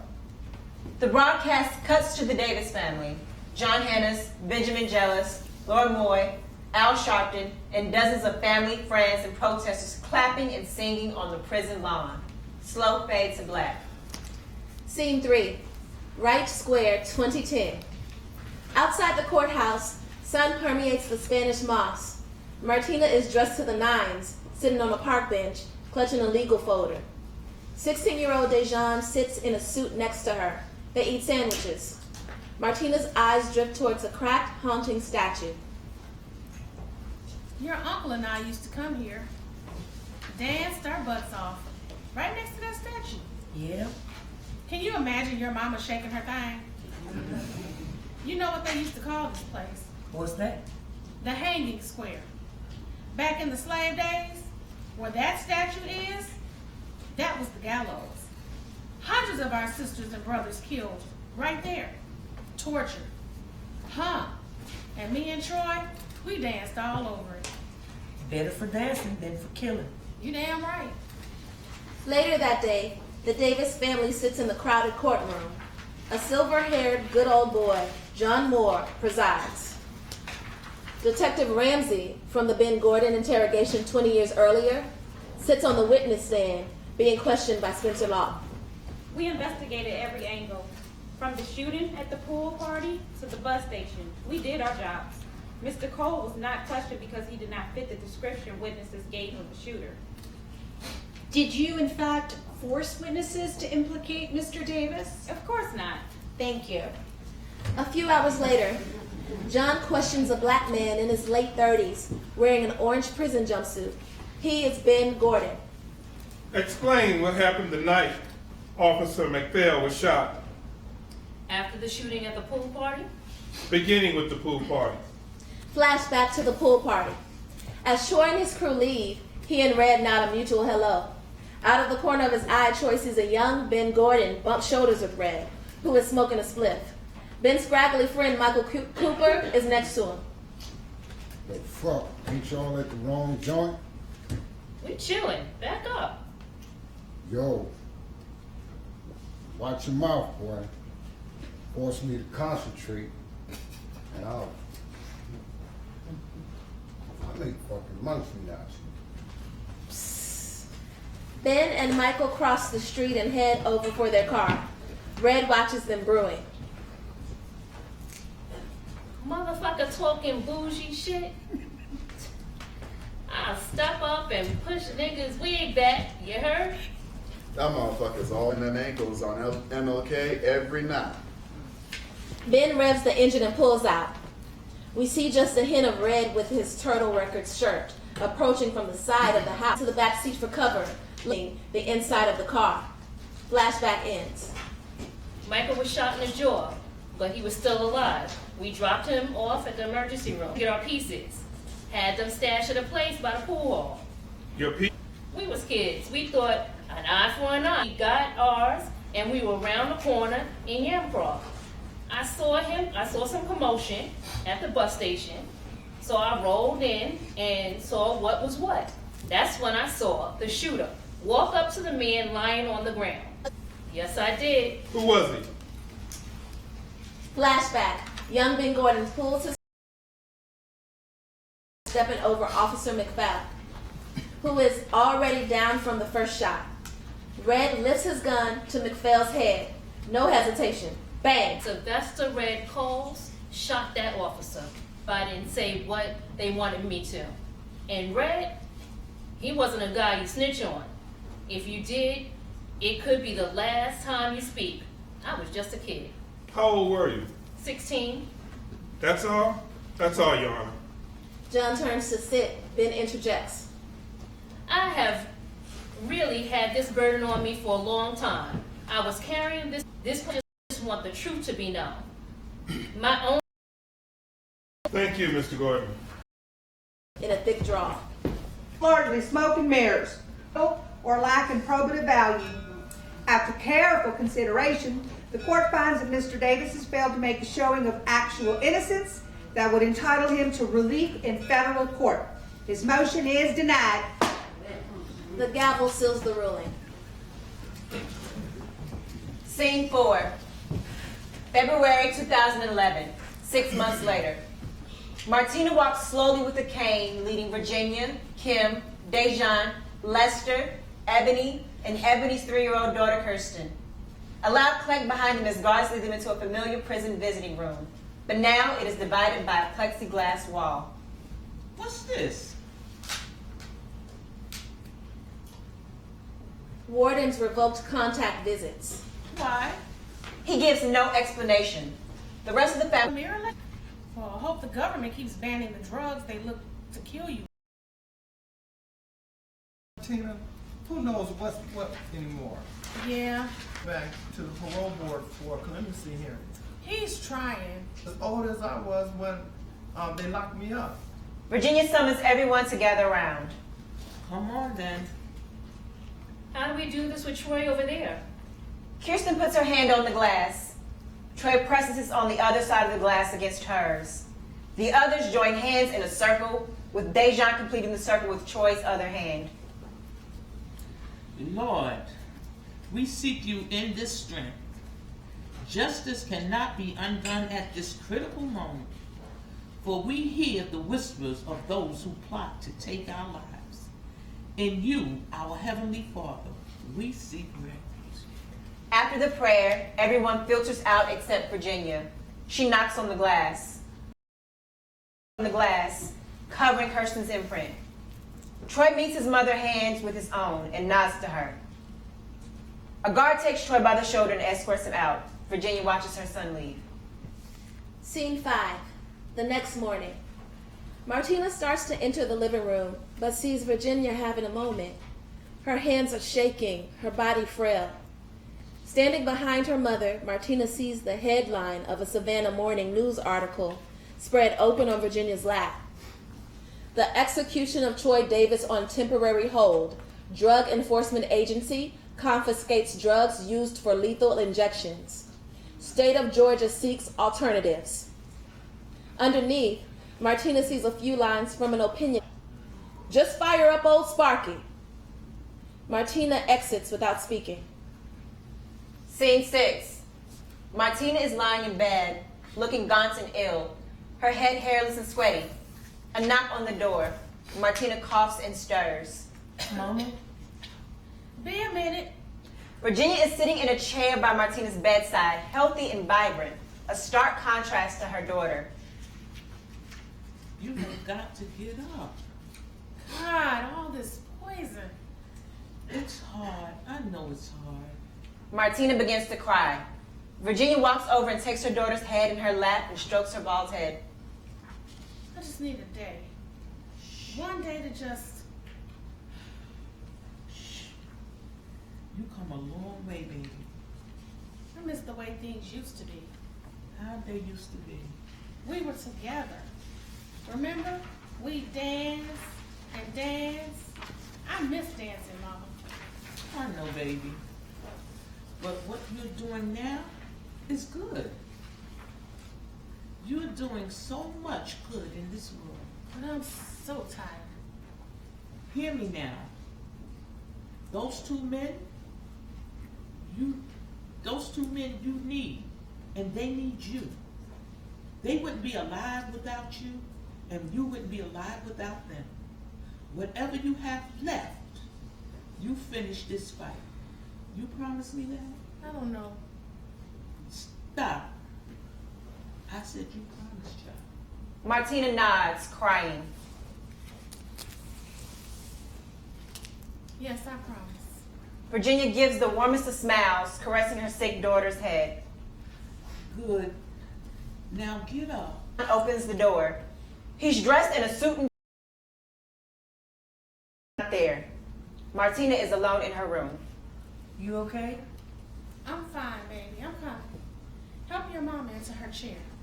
DeJauan comes in and helps move Martina into her wheelchair. An hour later at New Life Church. The pews are filled. Front and center is a casket with a large photo of Virginia.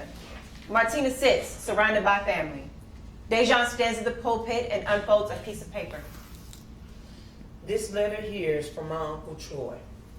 To my dearest mama, I feared this day would come before I came home to your final goodbyes, but I'll never let go. You were not my rock. You were the mountain God carved every strong woman from. All I know is that I will walk out of here a free man very soon, and the family strong just like you'd expect me to. Scene 7. September 6, 2011, 4 months later. Martina lies half asleep, a chemo drip in her arm. Helen is next to her. They hold hands. Martina's phone starts. Martina looks. The caller ID is John HANUSZ. Hey! They set the date, September 21st. That's not even 2 weeks. We'll get another clemency hearing. I'm playing every angle. Martina struggles to her feet. Martina? Martina falls down, knocking over her drip. The phone drops. Helen and a nurse run to her aid. 1 week later, Martina is fighting with Dr. Cobb. DeJauan and Lester sit to the side. I cannot be in here. Y'all tell her what's going on? Get in her way. You understand your liver is shot. You have a fever of 101. You can't even walk. You need bed rest. You need medical attention. Look, either you will release me or I'm gonna bust out of here.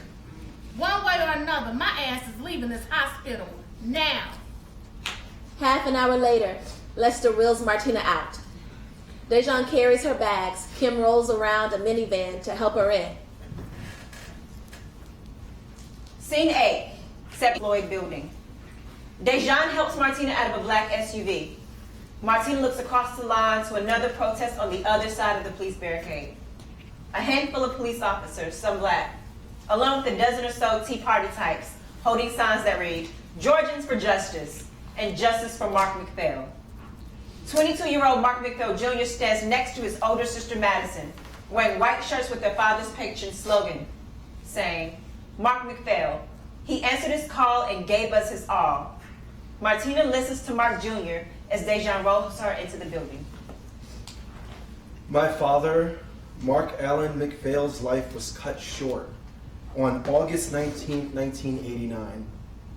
My father, taken from my sister and me, taken from all of us. So you hear me loud and clear. Justice was served. And may Troy Davis get what he deserves, because we are victims and Troy Davis is not. A row of interns, activists, and lawyers are entering the courtroom carrying what seems to be an endless number of cardboard boxes, each one filled with petitions to stop the execution. You'll be first. See you inside. Yeah. Can we have a minute? John nods and enters the courtroom. From her chair, Martina fixes DeJaun's tie. Look at you, so handsome. I'm nervous. I need you to be strong. I know. A half hour later, DeJaun is standing at a podium addressing the 5 members of the Georgia State Board of Pardons and Parole. He fights for eye contact. Even from prison, when my mother was sick, he was there. He helped me with my schoolwork over the phone. He told me that I should treat every woman the way I treat my mother, aunties, and grandmother, with nothing but respect. It's hard for me to imagine my life, how my life would be without Uncle Troy. Losing him means losing my father, my teacher, my mentor, my best friend. I love him so much. His death would devastate me.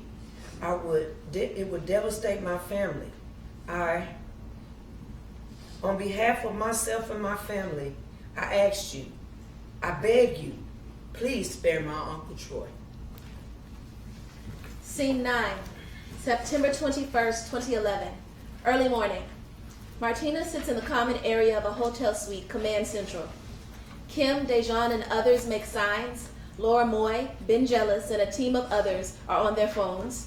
Boxes of petitions. Martina's phone vibrates. It's a text message from John HANUSZ. She opens it and it reads, clemency denied, 3-2, decision. Later that morning, Martina, DeJaun, the family, and a few friends sit with Troy in the visitation room. A contact visit has been granted. 3-year-old Kirsten sleeps in Troy's arms. Martina sits next to him. They speak privately. I keep having this dream. It's so real, Tina. I'm lying asleep, and a guard, this guard I've never seen, opens my cell door. Tells me I have 1 minute to gather my things. That I'm out of here. I don't grab anything, though. I just walk out. No shackles, no chains. I'm taken to the gate, and it's empty outside. And just so quiet. That black midnight sky and the moon shining down on me. I feel the wind. I let the moon soak into my skin. You know, I haven't seen the moon since I've been in here. I remember it being so big. And then this guard gives me some quarters and tells me to walk down about a mile up the road into the town to pay phone to make a call. So I make my way there. I never even knew there was a town so close to here. People just living their lives, coming and going. I'm outside this post office and I make a call. Not to you though, I call Sharonda. Sharonda? My girl Sharonda. Excuse me? You know, I got a few ladies up in here, but Sharonda, she comes visit me from time to time. She's special. She's beautiful, Martina. Well now. Yeah, Sharonda, she picks me up. She brings me some fresh clothes. We drive. We drive for days, heading straight to New Mexico. But before we even get there, we land at this old motel, like something out of a movie, and we make love for about 5 days. I swear. After that, that's when I call. I surprise you the next day. You, DeJaun, everyone comes. Why not come home? To Savannah? Nah. New Mexico, they don't have the death penalty in New Mexico. We'll all grow old out there. Just one big Mexico. Always from all this. Martina grabs his hand. You hold on to that. Kirsten stirs. Troy puts her down. Go to your mama, princess. Death warrant says they strapped me down at 7 p.m. We've been here before. We don't give up. I know, Tina. I'm tired. I'm so fucking tired. I'm tired too. Troy begins to tear up. Don't. If there's one thing you don't do in front of my baby, you don't go crying now. You hear me? Yeah. Now sit up. You're one tough motherfucker, T. The toughest motherfucker you'll ever know. We're not done. I know, we're not. We TNT. TNT, 1 and 1 makes 3. That's right, that's right. The clock reads 3 p.m. Guards stand ready as the family moves to leave. Everyone shares hugs and tears. Troy. DeJauan is last. He's trembling. I'm sorry. Look at me. This isn't over. No matter what happens tonight, you know what that means. It means you'll never stop. You do what's right, take care of your mother, and you're the man now. DeJauan looks down. Troy moves his head back up, eyes to eyes. I love you. I'm proud of you. Stand tall. I will. Troy kisses DeJauan on his forehead. As DeJauan pushes Martina out of the visitation room, she looks back at Troy. They maintain eye contact as a guard shackles Troy's hands. The family paces down. I want you to know some of us are with you today. My mother's praying for you. Martina nods. The family continues through the subterranean cement halls plastered with affirmational posters and exit the building. DeJauan holds Martina's hand as they drive down the prison road. A massive rally is underway. I wish you could see this.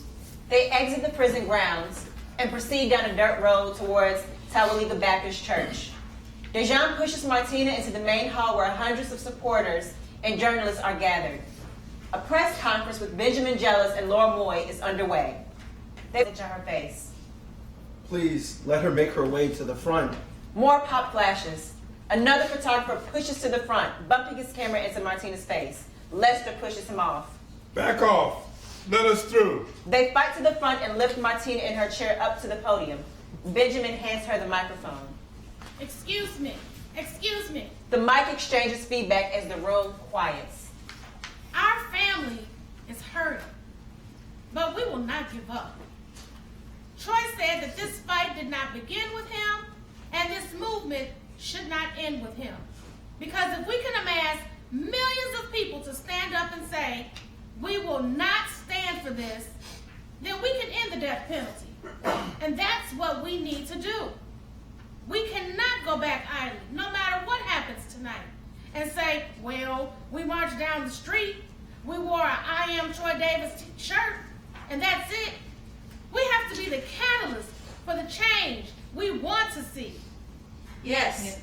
Troy Davis has impacted the world. My brother never thought that people would know his name across states, across oceans, in places like Tanzania and Ethiopia and the Middle East. And they are saying, I am Troy Davis. And they say it in hues of colors that my brother has never seen, and languages that he cannot speak. But when they say, I am Troy Davis, everybody knows what that means. Because if an innocent person can be killed by the people in charge of this country, then it could be any one of us. And if we do not speak against this injustice, then we are no different than the people who put him there. Amen. That's right. Kirsten leans against Martina's arm. DeJauan from behind the wheelchair grips her shoulder tight. Our lives and my son's life have been richer for knowing Troy. Anybody who's met Troy has come away with an imprint of him on their soul. Now, I've been battling cancer for 10 years. It's in remission, but the effects of chemo have taken their toll. Several months ago, I was doing fine. And after that, I couldn't get up out of this chair. But I'm here to tell you, that I'm going to stand here for my brother today. Martina slowly, unsteadily rises from her chair. DeJauan and Lester try to help. She darts them a piercing stare. They stand back. The crowd explodes in cheers and applause and onslaught of camera flashes. No matter what happens tonight, my brother lives because I am Troy Davis. You are Troy Davis. We are Troy Davis. Now, let's get to work and let's tell Georgia that we will not stand by and we will defy them. DeJauan leads the crowd as they billow out of the church towards the prison guards. Hundreds more have amassed behind the police barricades. Monica, from the opening scene, is shouting into a bullhorn. What do we want? Justice! When do we want it? Now! A young man dashes towards the barricade. Not in my name. Get the fuck back.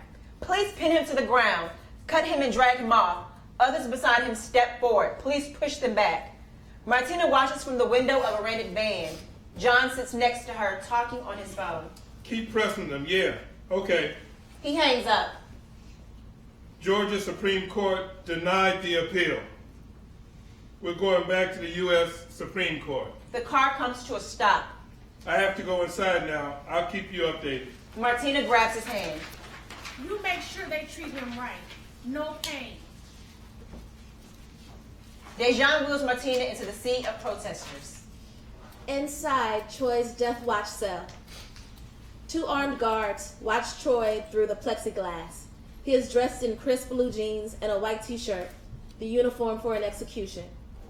On a small black and white TV, he watches a CNN news broadcast showing the protest activity outside. His eyes betray a subtle strength. 6:55 p.m. The protest is in full swing. Amy Gutman from Democracy Now! Interviews Benjamin Jealous. He has refused his last meal, and now, with the execution just minutes away, where does this leave Troy? At this point, I hope that with all the, at very least, they halt the execution. Across the lawn, Martina is hand in hand with Kim and Lester. They watch as DeJauan leads a prayer circle. Lord, we ask that today one of your warriors gets to fight another day. Inside a waiting room near the execution chamber, John sits alone. From a window, he can see into another waiting room where a food platter is laid out. A small crowd loiters. Among them, Mark Leffel Jr. A prison administrator enters. They're about to start. Okay, yeah. John's face lights up.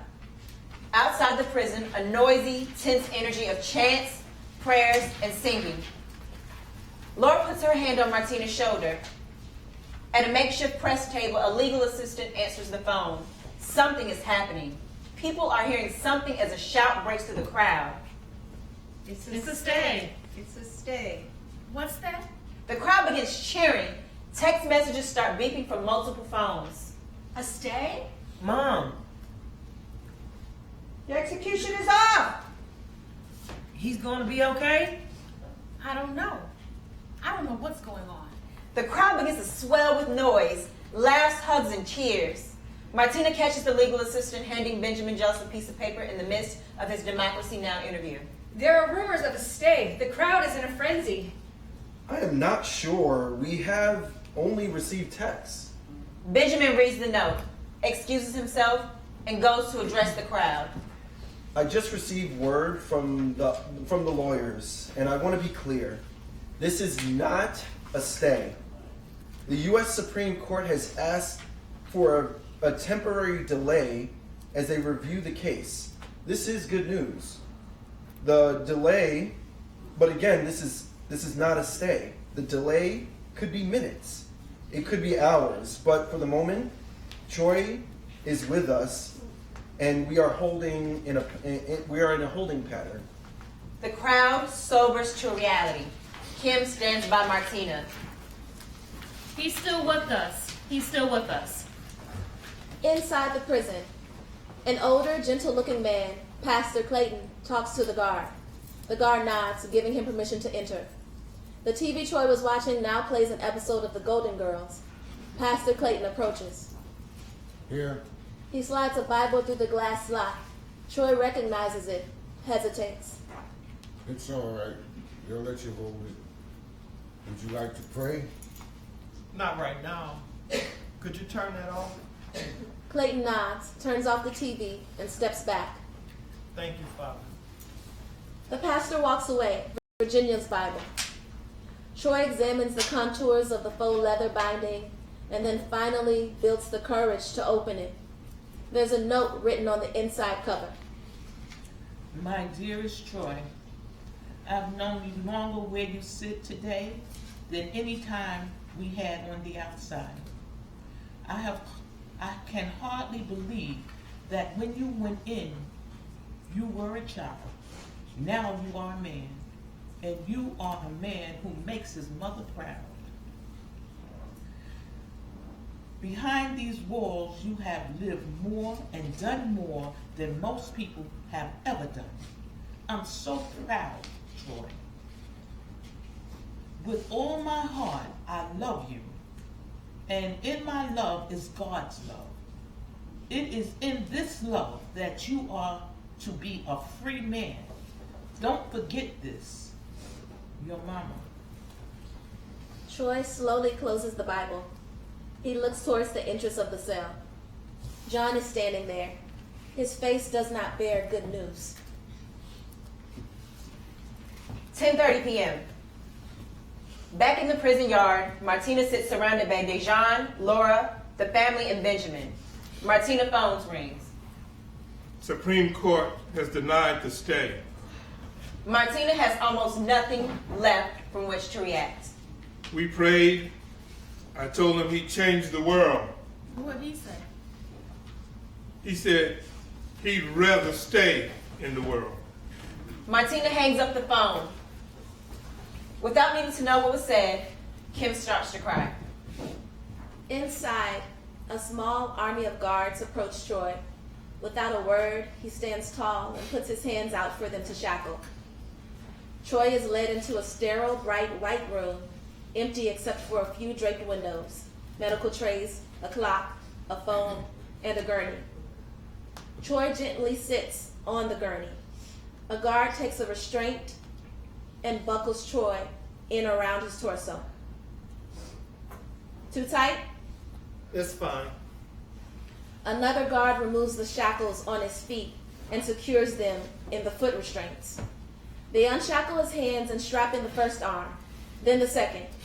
They finish tightening the rest of the belts. The guards stand to the side.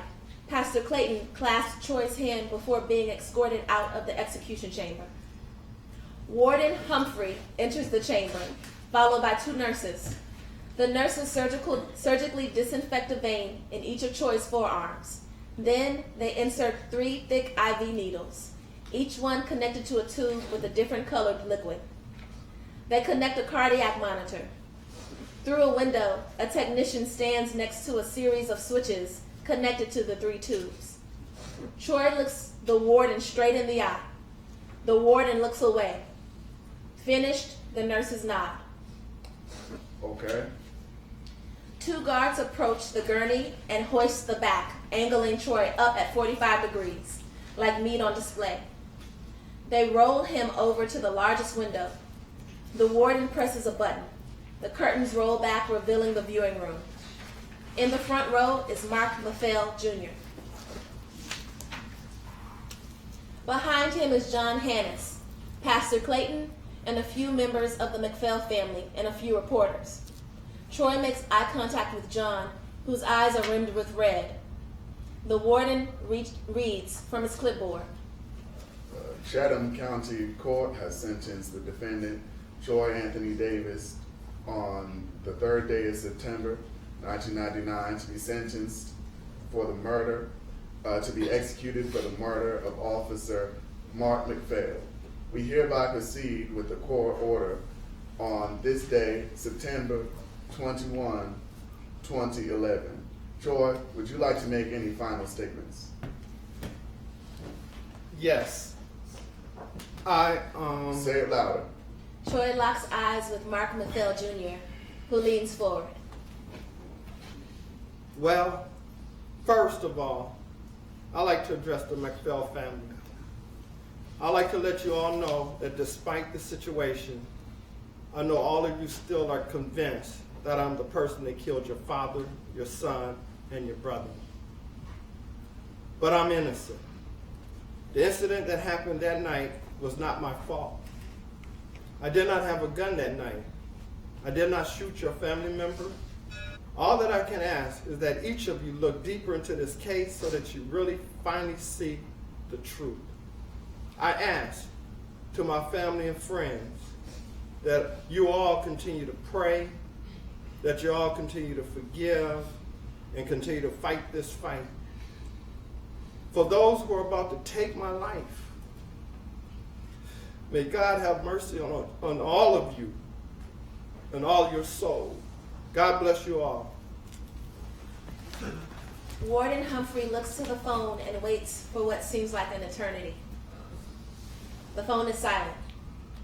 Finally, the warden looks back at the technician. He nods for him to proceed. The technician flicks the first switch.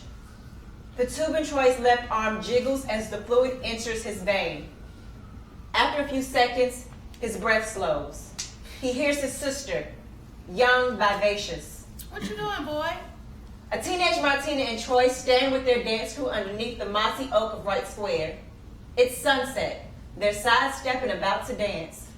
The technician flicks the second switch. The blue-colored fluids slither into Troy's arm. Almost immediately, Troy's skin turns a ghostly gray. Right Square. Martina nudges her brother and starts to dance. The crowd cheers. Hey, I got this. Troy whips out an incredible spin wheel kick. Yeah, that's my boy. The chamber. Troy looks to John, who struggles to keep it together. They hold on each other's eyes until Troy's eyes glaze over. He blinks repeatedly, violently, before his eyes shut. Click. The technician flicks the third and final switch. The clear liquid enters Troy's arm. Right Square. Troy moves into his signature move, the worm. The crowd goes wild. A few other dancers move in. Martina pulls Troy up and they laugh and laugh and laugh. The chamber. Troy's body convulses. The rhythm of the heart monitor begins slowing until Troy is rendered still. The warden looks to the McPhail family, then motions for the nurse. The nurse approaches Troy. She takes a small surgical flashlight, opens his eye, and shines the light into his pupil. It dilates. Right Square. The wash of the sunset. Martina's arm is around her brother. Connected. Inseparable. Y'all are clowns. Damn right. TNT. 1 and 1 makes 3. The chamber. The heart monitor plummets to a quiet flat line. The nurse opens Troy's eyes again and shines the light. No dilation. She checks his chest for a pulse with a stethoscope. Nothing. The warden glances at the round clock, noting the time. He addresses the viewing room. The court ordered the execution of Troy Anthony Davis was carried out in accordance with the laws of the state of Virginia at 11:08 p.m. September 21, 2011. The warden quickly closes the curtain, and just as quickly, everyone clears the room. We hold on Troy Davis's still warm body. We hear DeJaun's voiceover. This was the moment. This was when my Uncle Troy was killed by the state of Georgia. In the prison yard, back to the opening scene. Laura Moy takes Monica's information. Martina stares at the prison walls. What was my mother doing at 11:08 p.m.? She was bringing another soldier into the fight. The fight to bring down the system that at that exact moment killed her brother, my uncle. DeJaun is standing behind Martina's wheelchair. Cut to an image of fluid going into Troy's veins. My mother, she wouldn't stop because she had a vision. Not just for my uncle, but for the world. Cut to a chemo drip going into Martina's wrists. The way I see it, justice can fall into the trap of thinking it's more powerful than the truth. And when it does, it degenerates into something twisted. It brings out the worst in who we are. In the prison yard, Martina grips her son's hand hard. But I like to think justice can be rescued by something deeper, namely love. That's what my uncle taught me. That's what my mother would never let me forget. So for them, I stand tall. 2 months later, DeJauan grips Martina's hand, sitting by her hospital bed. Her eyes are closed and her breath is shallow and labored. I'll never stop believing that we can change this. We can fight the wrongs. Cut to black. Because I am Troy Davis. I am Troy Davis. End of screenplay.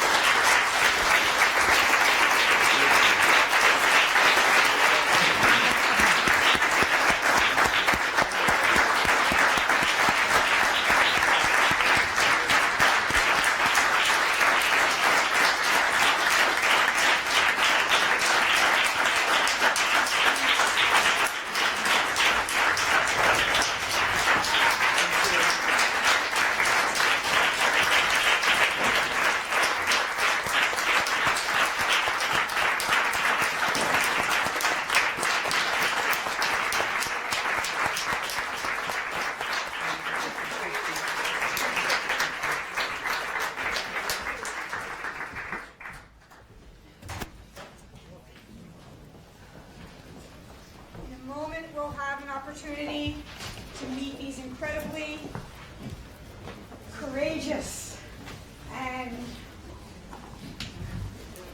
I don't know if I have too many words or no words right now. But let's take a moment just to sit together.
Thank you all again for being in the space with us.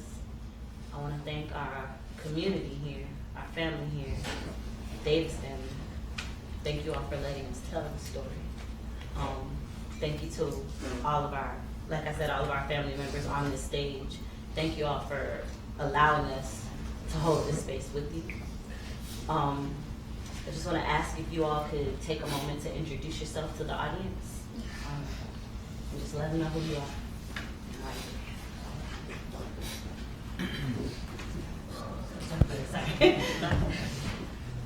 Peace family. My name is Sherelle. I live in Atlanta, Georgia, on land stolen from the Apache. I'm a community organizer and was a student activist who organized a march in 2011 for Troy Davis and got to know the family.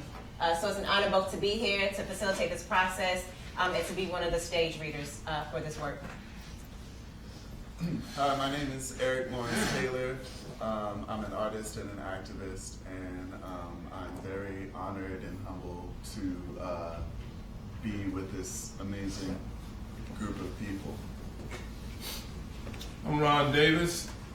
I live in Jacksonville, Florida. I'm the father of Jordan Russell Davis, a young man that was shot and killed over loud music at a gas station in Jacksonville, Florida. I'm the CEO of the Jacksonville Jordan Davis Foundation, and we go worldwide to take care of disadvantaged youth around the world and make sure that they have a chance in this world where there's guns prevalent all over the world. I'm Yvette Allen. I am the sister of Billie Allen, who is currently on federal death row after being accused of a bank robbery and murder in St. Louis, Missouri. I'm Aisha Salaam-Malone, sister of Yusef Salaam of the Exonerated 5. We currently are have an organization called Justice for the Wrongfully Incarcerated. We're planning another march to Albany. We are working with a few senators and assemblymen to pass some bills to basically try and get this from happening to other families. Yes. Good afternoon, everyone. My name is Gwenn Carr. I'm the mother of Eric Garner. We all know that Eric was murdered in 2014 by NYPD, and I was so honored to be asked to be part of this production and to meet the people that I hadn't met before. Some of them I knew and some I didn't, and now we all know each other.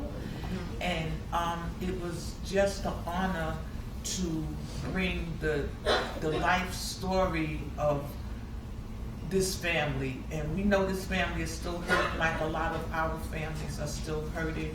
And we need just to get the message out there. Thank you. Hi, my name is Airickca Gordon-Taylor. I am the cousin of Emmett Till, who was murdered in 1955.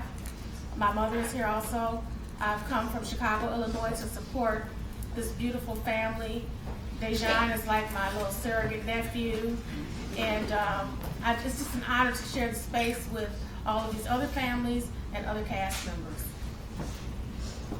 Hello, family. I am Cephus, affectionately known to the community and the world today as Uncle Bobby X Johnson, from Oakland, California, the uncle of Oscar Grant.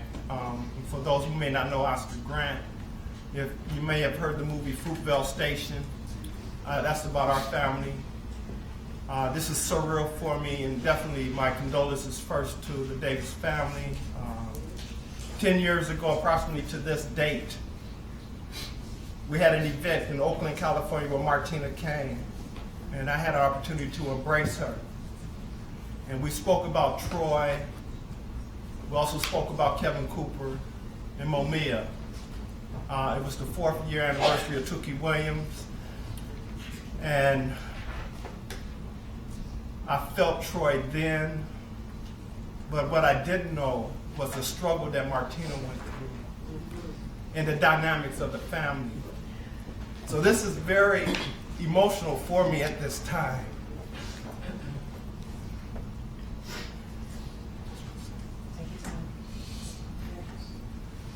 To travel back in time, to reopen a wound that is still just as fresh today as it was when it happened on January 1st, 2009 for my nephew to be murdered, and yet have the opportunity to meet a family in the same type of pain and struggle, fighting for life, is very emotional. And it's my prayer that you heard this family's pain and that you join us in bringing about real freedom and justice for all of us. Because our failure to do that, people like DeJauan and his children, it would be their demise tomorrow. So we have an obligation to this world, to this family, to Oscar Grant, Emmett Till, Jordan Davis, Eric Garner. And I could go on and on and on with the names to represent them, to bring in this real freedom and justice. Thank you. My name is Shujaa Graham. I'm a death row survivor. I was tried 7 times. And I just want to thank my lawyer, Russell Neufeld, who are here tonight. He tried to stop the state of California from trying me 4 times. He was unsuccessful, but he did contribute to the victory and the reason why I'm here today. I'm here today because of him and people like him, not because of the system. They made the system work for people like Troy. It didn't work, it failed. I'm just an old fighter now, but I'm a good fighter. And I just want to thank each and every one of y'all for allowing us to be here. And to the Davis family. Son, I remember you little boy sitting in the backseat asking all the questions. Now you're bigger than me. So thanks for being here. and to keep up the good spirits up. I believe in you. Anytime you need me, my revolutionary spirit will always be with me. So thank you all.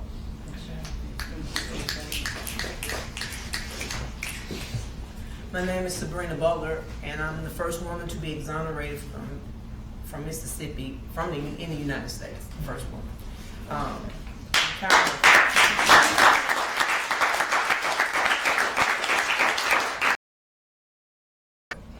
And when we lost, that hurt because it could have been one of us.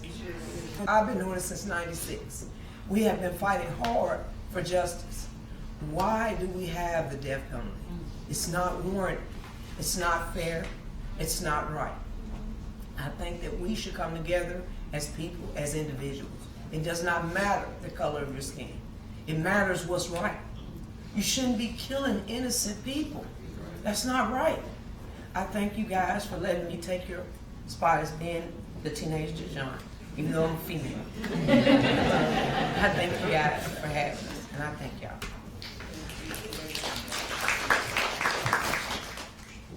My name is Lawrence Hayes. I'm a former death house prisoner.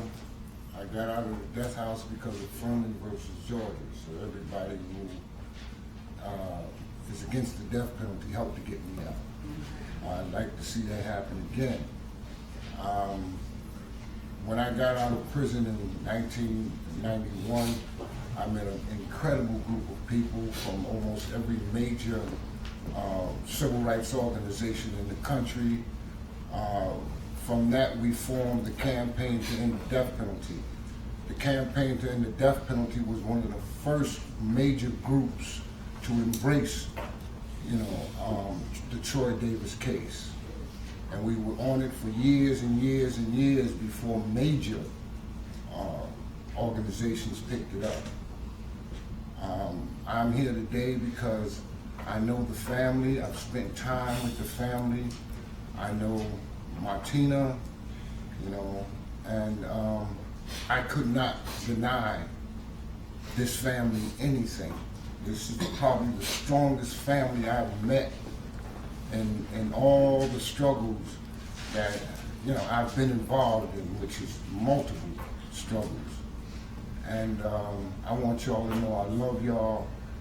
Kim, you've done, tremendous things. My heart goes out to you because when the last time I saw you, you had a whole bunch of kids around you growing up. And look at this, Sean. I'm so proud of you, man. I really am. And I want to thank everybody for being here. As you know, this president has rebirthed the movement.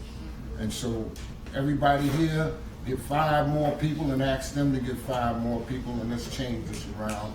And for once in a while.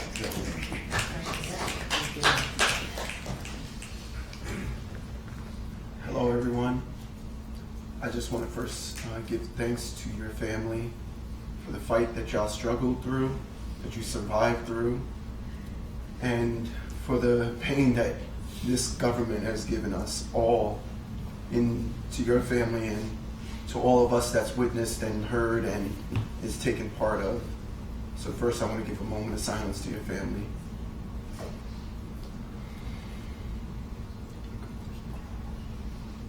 My name is Akeem Browder.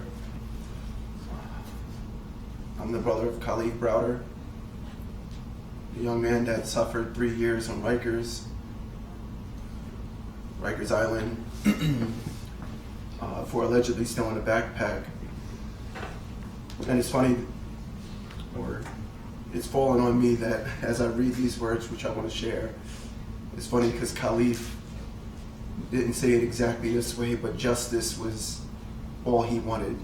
And as I read this, as we were going through rehearsal after rehearsal, it fell on me.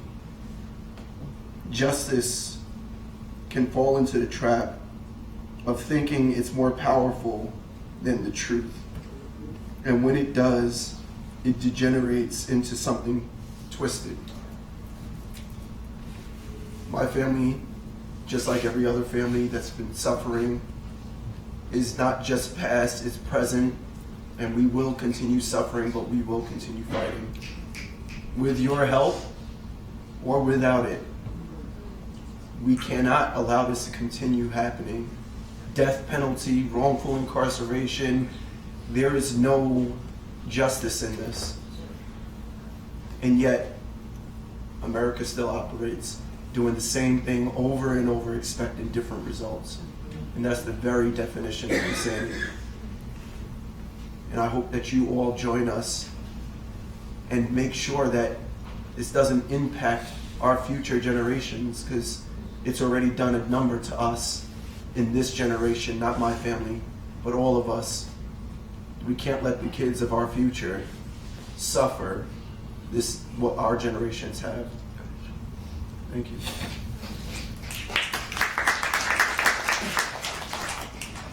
Hi, my name is Eagle Nation Woman. My English name is Sarah Lise MacArthur. I'm of Nakota or Assiniboine and German settler colonial background. I'm from an area that is now part of Canada, and I am so grateful to be here today with all of you, hearing stories and sharing and experiences here on the original territory of the Lenape people, who were the original caretakers of this land. And I'm just very overwhelmed and grateful that we could all come together and share this moment. I will forever be changed by it, and I hope to affect more change going forward. Thank you. Thank you. My name is Phyllis Prentice. I live in Tacoma Park, Maryland. I've been an activist for many, many years, and today when we were driving up to be ready to be part of this program together, I saw the tombs. It's still called the tombs. I mean, that many years ago, we would go down and wave to the women's particular time that they were remembered, and we know who they are, and it was Black Panther people, it was Young Lords Party. So there's been a whole range of people fighting different commitment, and our children have kind of lost that because I think it hasn't been present, and we need to bring it back to fight that fight in whichever way is your way to do it. Is it art? Is it music? You know, especially our youth are hungry for that. I think it's just kind of so overwhelming by the terror in the world right now. So I think we find a unique way that's important and to be bond together as well. So we fight over the generations, and it's been a wonderful event to do in the last few days together, and we get to really know each other. So it's a gift on many levels, and it's good to meet you. Thank you.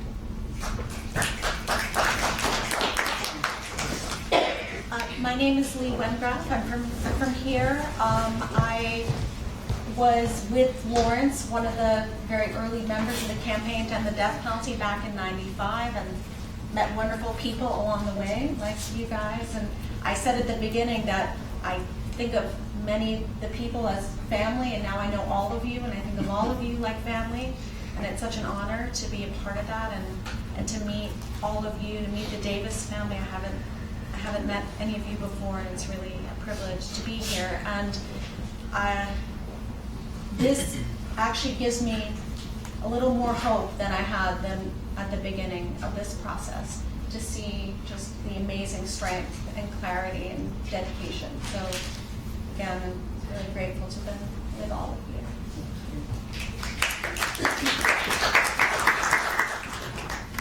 Good afternoon. I'm going to leave my southern drawl in Texas. Thank you all so much for being here. As you can imagine, it's really been an honor to be with this family and friends and the people that we have met here. To the Davis family, I was so honored to share a hotel room with Martina on several occasions as we worked with the campaign to end the death penalty to help save Troy's life. And this play really depicts her perfectly, doesn't it? And I also have an innocent brother on Texas's death row. His name is Luis Castro Perez, and he's been there for 21 and a half years. And part of the reason that he's still alive is because our dear friends, Phyllis and Shujaa, actually asked the Innocence Project. And Russell, where are you? I want to see your face. Where's Russell Neufeld? Is he here? Okay. So just very special thanks to the Innocence Projects across the nation, and to the Witness to Innocence Project, the Witness to Innocence that many of these exonerees belong to. And just thanking you all also for all the wonderful human rights work that you do. And just a real quick shout out to my friend Gloria and to Sandra, who have worked very closely with us, and my friend Everett Togoyer, who have worked very closely with us for 20, 30, and 40 years for abolition. Thank you very much. Thank you guys.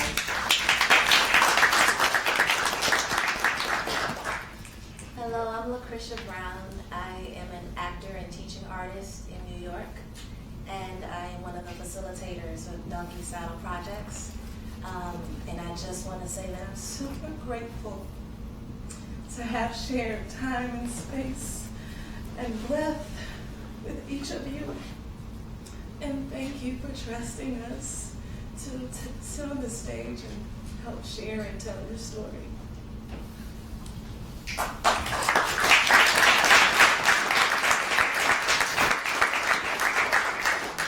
Good afternoon, y'all. My name is Brittany King. You can call me BK.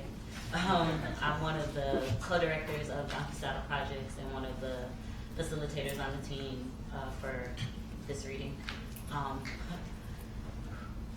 It's been a joy to see many of my elders on this stage model the resiliency and the joy that it takes to do this work.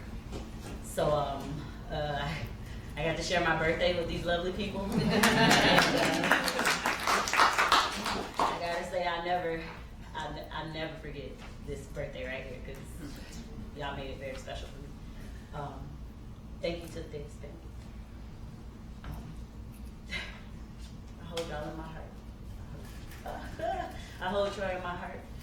And thank you all, like I said, for holding us, for holding space with us, and for fighting with us, and for trusting us, because I know this took a lot.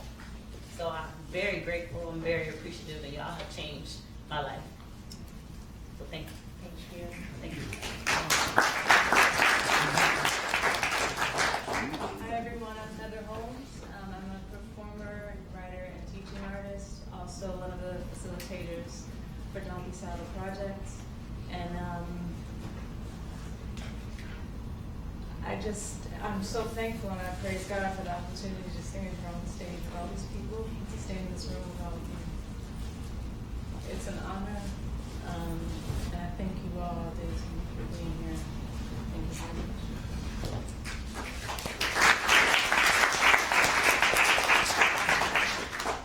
I'd like to open it up to maybe 2 or 3 of our participants, if you would like to talk about what this process has been like, and what you hope, just talking about the process.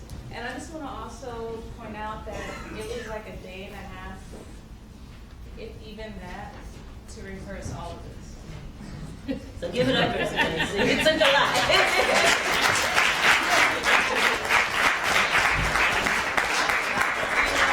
Very, very limited amount of time, but they were able to work with a lot of requests for improvisation, and that was improvisation just on logistics, from what room to be in to the next, from what character to read, from all of a sudden, can you stand up here, can you sit down there, not having done this kind of work before. And bringing with them all of their lived experience into that process, and being able to negotiate that was a huge ask. And it needs to be said that they not only did that with a spirit of grace and resilience, but taught us a lot in the process of how to operate with a spirit of grace and resilience. And so if there are 2 or 3 who maybe would like to, I just want to say that when Jen called, my connection to this effort was that I had the opportunity in the courtroom when we had first-degree murder charges against Michael Dunn for shooting into a car full of kids, 10 bullets at close range. And me and his mother, Lucy McBath, who's now Congresswoman Lucy McBath from Georgia.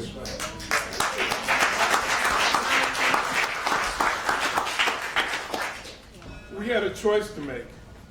And our choice was either go for the death penalty or life imprisonment. And we notice a lot of people have different thoughts on the death penalty. And this debate is going to probably carry on for decades. But a lot of people that are in these debates, they put nothing on the line. See, if you're going to debate something, put something on the line. Me and Lucy, we put our son on the line. He was our victim. So if we're going to be as mean as we can be, as mean-spirited as we could be, we said we're going to put him to death. But we were not like that. We decided it's only up to God to give life and to take life. Yes. So we decided life imprisonment, no chance of parole. So every waking moment, Michael Dunn will know that he's in prison because he killed our son, Jordan Davis. And I'm a proponent for these people that have been in the death house. What were their thoughts in there?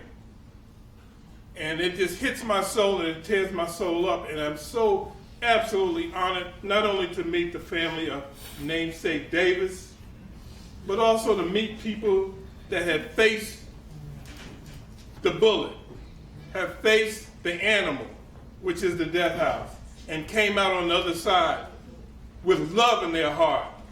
And give them a round of applause again.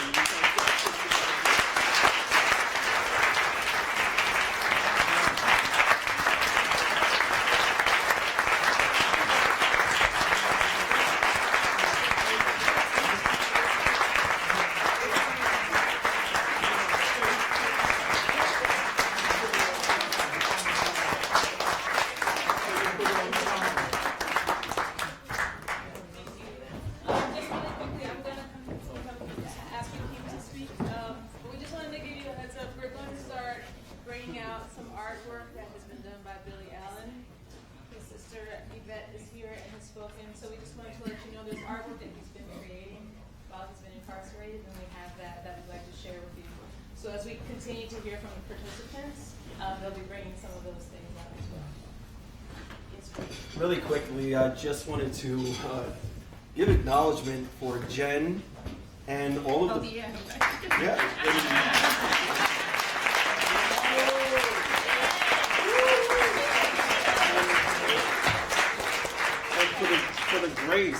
For the grace that I've witnessed from the directors, the orchestrators of this. I mean, even with love I've seen just displayed from you on not even just like correction, but the way that you correct, the way that you come across to even me, it was graceful.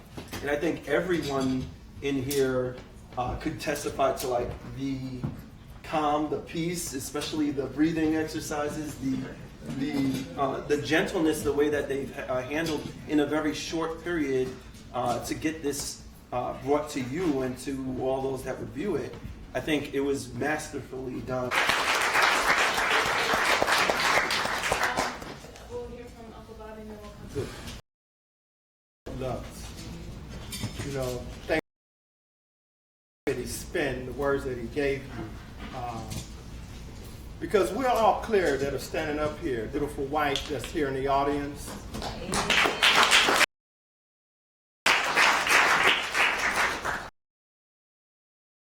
We, the Oscar Grant family, that gave us that hope. They stood with us. Most importantly, they spoke to the injustice of what they witnessed when Oscar was murdered. Spoke to the injustice that was happening to Troy Davis. And that gave that family, the Jordan Davis family, the Emmett Till family, strength and hope. Ms. Carr, Eric Garner's family, strength and hope. And all of us up here that are facing this sickness, this injustice, but knowing that you care, knowing that you have embraced our issue, said may go out and country is very important to us, and that's what gives us hope. And I'm very optimistic that this is just a ripple that will turn into a wave of real protest to bring about real systemic change. So let's not it stop here. Let this be the beginning, especially in your lives, if it hasn't hit your door, that you begin. Michelle Alexander states it's going to take a mass movement to really bring about real systemic change. And thank you, Jan, Philip, and all of you that have this way.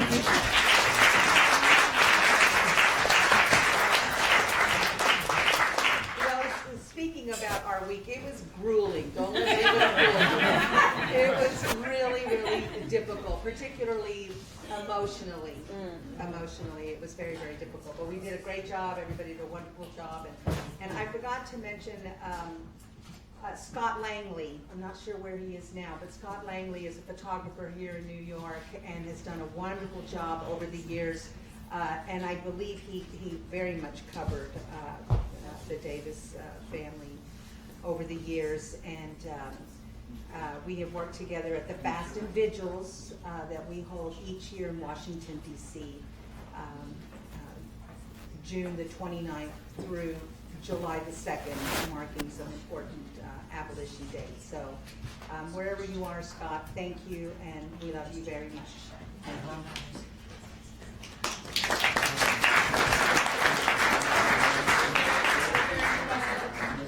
So we'll have two more people speak about the process. Is it okay? Yeah, absolutely. Absolutely. Yeah, I would just like to say, tomorrow I have a conference call. Everybody knows the Rodney Reed case. Yes. And, you know, I mean, remember, they granted Troy Davis the same thing, this fantastic hearing. So we got to keep the pressure on. And I'll be on a conference call tomorrow with some students from John Jay Legal School.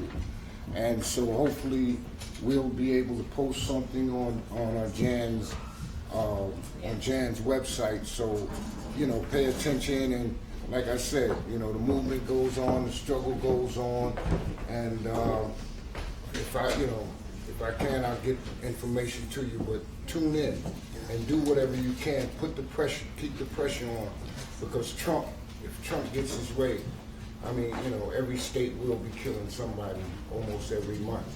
Thank you. Thank you. I'll be real brief. I just wanted to really just honor and appreciate and thank all the family members, particularly those who are impacted. You didn't defer your anguish and stay home. You said that I have to come out. I have to make those connections around state violence. And I just want to thank you. Me and Shujaa were talking yesterday about one of my very first campaigns as a baby organizer, the campaign to end the death penalty in Maryland. It was the first state below the Mason-Dixon line to repeal the death penalty in 2013. And just wanted to shout out some folks in the audience, my old boss, Laura, Lumumba Bandeli, Sierra Taylor, Scott Langley, who are all freedom fighters and have been doing this work for many years.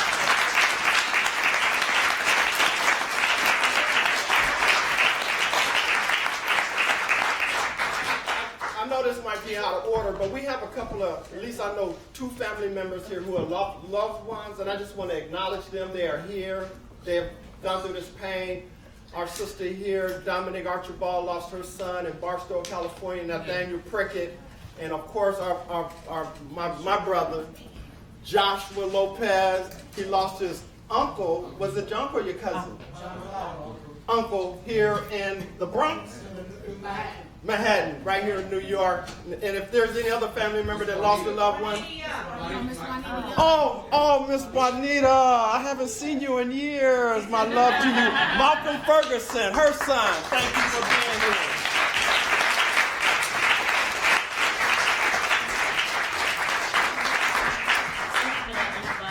Thank you all again for being here. It means a lot. Right now, we want to take a moment to hear from the Davis family. So, De'Jon, if you would come and share a few words with us.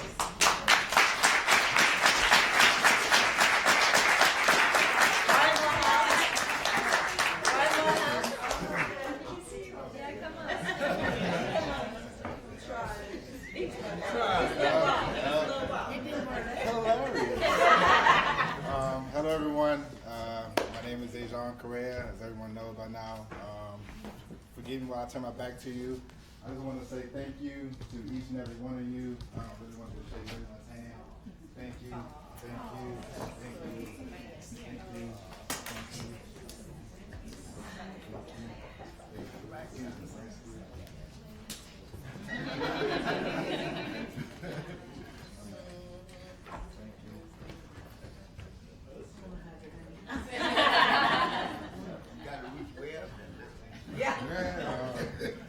As we all know, this has been a pretty long, I guess, we can call it somewhat of a tragedy, but at the same time, in every tragedy, we know that there are small victories, and we have to be, I would say, cognizant of those victories, because at the end of the day, even though in the bigger picture, Troy was executed, at the same time, as you see on the stage here, we have so many families affected in all the same ways, whether it was before Troy or after Troy.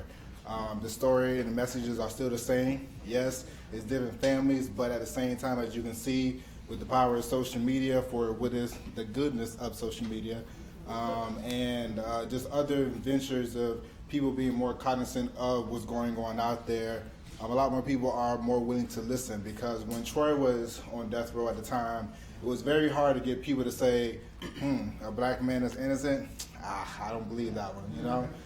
But nowadays, with how things are coming out, our information is coming out, and seeing all the police brutality and the mishandling of information, and just the racism that's going on within the court system as a whole, as we can see it today and say that Troy Davis, obviously, years ago we would say I am Troy Davis to show that it could be each one of us, and sometimes some people were just obviously doing the movement, to be a part of it, but not everyone really understood that it could be them. But as you can see with all these families here, in different times of the day, different times of the year, it can be any one of us at any given time. And so with that, we do have victories. We do have big victories coming, despite Troy being one person who was killed. But like I said, and Troy told me at the same time, despite him being executed on that day on September 21st, his power and his light was still shown around the world, because that was one of the first main cases that was actually globally shown around the world. The I am statement, I don't know if it kind of really started with Troy, but it's one of the first things that's really got out there with the whole I am statement. It went from I am Trayvon, Troy Davis, Gardner, we have so many. And the thing about it is that it's not, like I said, it was never about Troy, but Troy was a vessel. And we used Troy to project to the world and bring light on different things that were in the darkness. And there's still a lot of stuff that is in the dark, but we as a community can work together, piece by piece, as well as with everyone on the stage here, as proven witnesses that, with hard work, dedication, blood, sweat, and tears, through ups and downs, we can still make a way when it seems like there's no way. So I just want to say thank you all for coming out. A lot of you all haven't seen me, as they say, they haven't seen me in years. I've been in school, finished school and stuff like that, so I'm working in Baltimore. But thank you all for coming out. Thank you for, paying respects to all our families. And, like you said, if you have 5 people reach out to them, tell them some information about it, because it's always about reach one, teach one. Don't want to hold any information in. Always spread the love and spread the joy, and continue to go up and continue to fight for everyone involved. Thank you.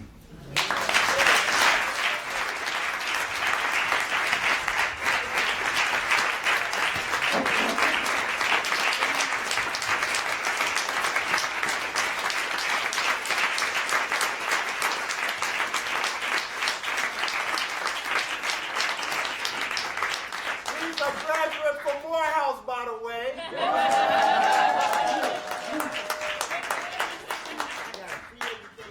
In a few minutes, we're going to wrap up. I have a couple quick announcements to make, and then an invitation, and then Ron's going to lead us in a closing moment. The announcements are there's endless ways for us all to get involved in the work, endless ways to support this work. One particular way tonight, if folks want to make any donations tonight, I still need to talk to the families about whether we want to continue this project and take this other places. Donations might support that, and it also will go to support the work that all of these folks are doing with the foundations that they started in the name of their loved ones. So we have to figure out where we all decide those donations should go, but it'll be in their hands to decide that. And so at the back of the room, please feel free to donate, and it will go to continue this work in one of those forms that y'all tell me. There's also the I Am Troy Davis book back there, a rare opportunity to have the Davis family sign it. Yeah. And again, donations for the book, same thing, goes to the same thing. There's also a book that was beautifully created by Billie Allen, innocent man who is on federal death row, who I'm going to just talk about for a moment. The book there is an opportunity for you to offer your email address so that we can keep in touch with you, and also any reflections you might want to share about this evening's event. I want to spend a moment talking about Billie. We have, you know, there's two people on the stage tonight who I got connected to them because when I'm Troy Davis first came out and we were having like book club conversations around it, I understood that there was people who needed to be involved in those book clubs who weren't going to be going to living rooms and drinking wine and discussing the book that they read that month.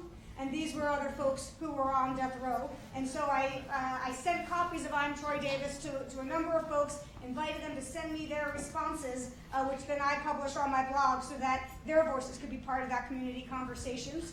Two of those men were Billie Allen, who's on federal death row, and Luis Castro Perez, who is on Texas's death row. And I remember very clearly, both of them they said it in slightly different ways, but almost the same. I remember the letter from Big Lou, as he signed it. My Martina is Delia. And Billie saying that my Martina is Yvette.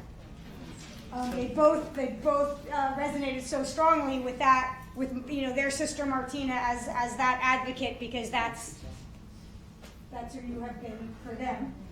And I communicated with them over the years, and particularly with Billie, we stayed in touch, and I learned that he's a writer and he's an artist. I mentioned in the beginning that tonight's event was inspired as a protest to Trump's effort to resume the federal death penalty. There hasn't been a federal execution in 16 years.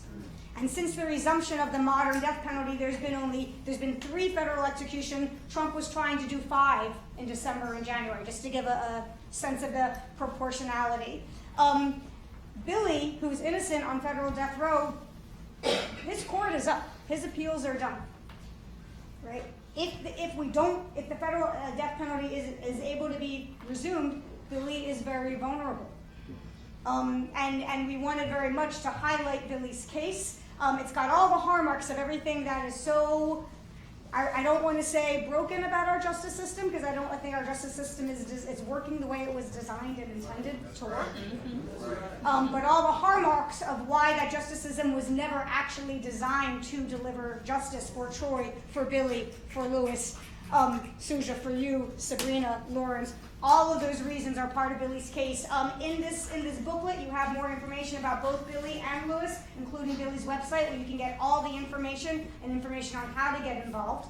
But what we're going to do after Ron leaves us in a closing moment is we're going to push the chairs away, and Billie's art, or examples of Billie art, is in the back of this room. If you put your name in that book and your email address, the book that Billie so beautifully designed, we will use that to let you know when we're having a full exhibit of Billie's artwork in early 2020, hopefully at the People's Forum and maybe other places also. The People's Forum is one of our organizational partners for this project, and we'll be able to get you all that information and more about all of the work these folks are doing by giving us your email address. Those are all the announcements that I wanted to make. Thank you, Jen. And I would love to invite Ron to lead us in. So is that clear that y'all can come up on the stage when after the closing moment to look at Billie's art? Yeah. After the closing moment, we hope you'll all come up and engage with Billie's art, which is in the back of the stage. Oh, wait, can I say something? Sure. Before we do that, Phil and Jen. I know Phil is somewhere back there. Jen, can you stand in the middle, please? Phil, can you pop your head out for me, please? Where's Phil? Phil is right there. I just want to say, to both of you, thank you all for all the work that you've done. Just from your standpoint, from a not necessarily a strictly media standpoint, but just from an activism, networking, because we know that we can be in this room all day long and sit here and shout and say, whoever name's out there. But, it's people like you all who, want to put out the raw, good content of stuff that's really going out there, whether rattles your skin or whatever it is, but it's stuff that people needs to hear, stuff that people needs to see, and it kind of goes under the table a little bit as far as the appreciation that people have of for people like you all in your position. So just want to say thank you for that. The work was amazing, the play was amazing, the venue was amazing, and thank you. I really appreciate it. It means a lot to us.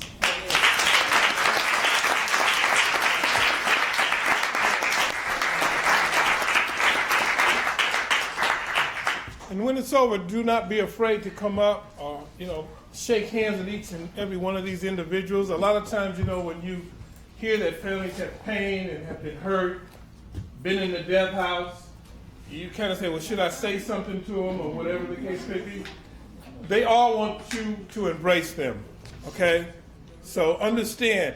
And it's not about, and one thing I always say, and I don't know how everybody else feels, but you never have to say to me, I'm sorry for your loss. Okay, you don't have to say that. I would rather you just hug me and say nothing. True. You understand? So that's one thing I want to get out of the box right there. Also, what I want to make an announcement is that here we are in my favorite city because I was born here, but I want to at some point take this to the West Coast. We have people like the Oscar Grant Foundation, Love Not Blood, and they do a tremendous job on the West Coast in Oakland, California. And so this also needs to go to the West Coast. Okay, you want to say that too. Make a movie. Yeah. Also, whenever I speak across the country, there's always somebody in the audience that touches my heart, that does something. And this young man right here, the reason why I see him is because when I walk down the street and if I see him, for me, he has white privilege. He's all the things that I say in my mind that he's never going to be accosted by the police. He's never going to be thrown down on the ground. He's never going to have all the things that people of color have to suffer through. And for him to be here, front row center, and applauding us, I want to applaud him. Thank you for being here. I appreciate you being here. I really do appreciate you being here.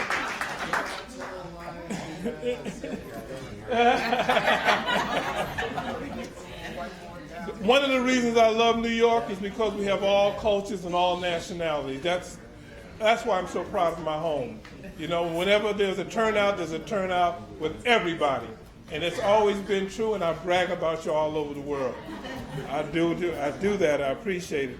So I just want you to keep in mind that one of the things about the death penalty is there's a racial component to it. There's a racial component to it when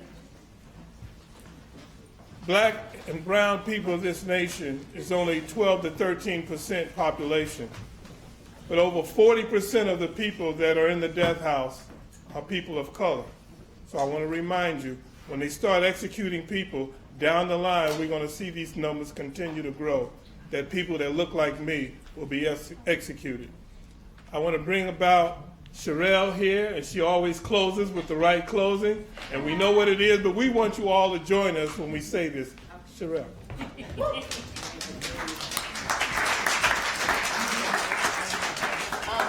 Uncle Ron asked me to close out with the way we opened. You heard us back there. So I'm going to ask folks to stand, and folks in the audience, if you're able to, please stand. You might have heard the words earlier when you walked in or when you were seated. This is the Sada Shakur chants. I usually use this in Black organizing spaces. I want you to find your meaning and your part of this movement work as you say them. And she wrote this as a love letter to the movement.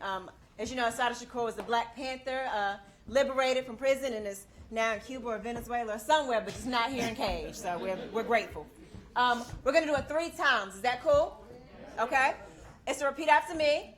I'm Southern, so I like to hear people repeat what I say. We're going to start low and get higher. You heard us model it earlier. Is that cool, family? Yes. Is that cool, family? Yes. All right. It is our duty to fight for our freedom. It is our duty to fight for our freedom. It is our duty to win. It is our duty to win. We must love and support each other. We must love and support each other. We have nothing to lose but our chains. We have nothing to lose but our chains. All right, a little louder. It is is our duty to fight for our freedom. It is our duty to fight for our freedom. It is our duty to win. It is our duty to win. We must love and support each other. We must love and support each other. We have nothing to lose but our chains. We have nothing to lose but our chains. All right, one last time for the memory of Troy Davis, for all of our ancestors, and for the folks who have not come home yet. All right? Forgive me if I break your eardrum.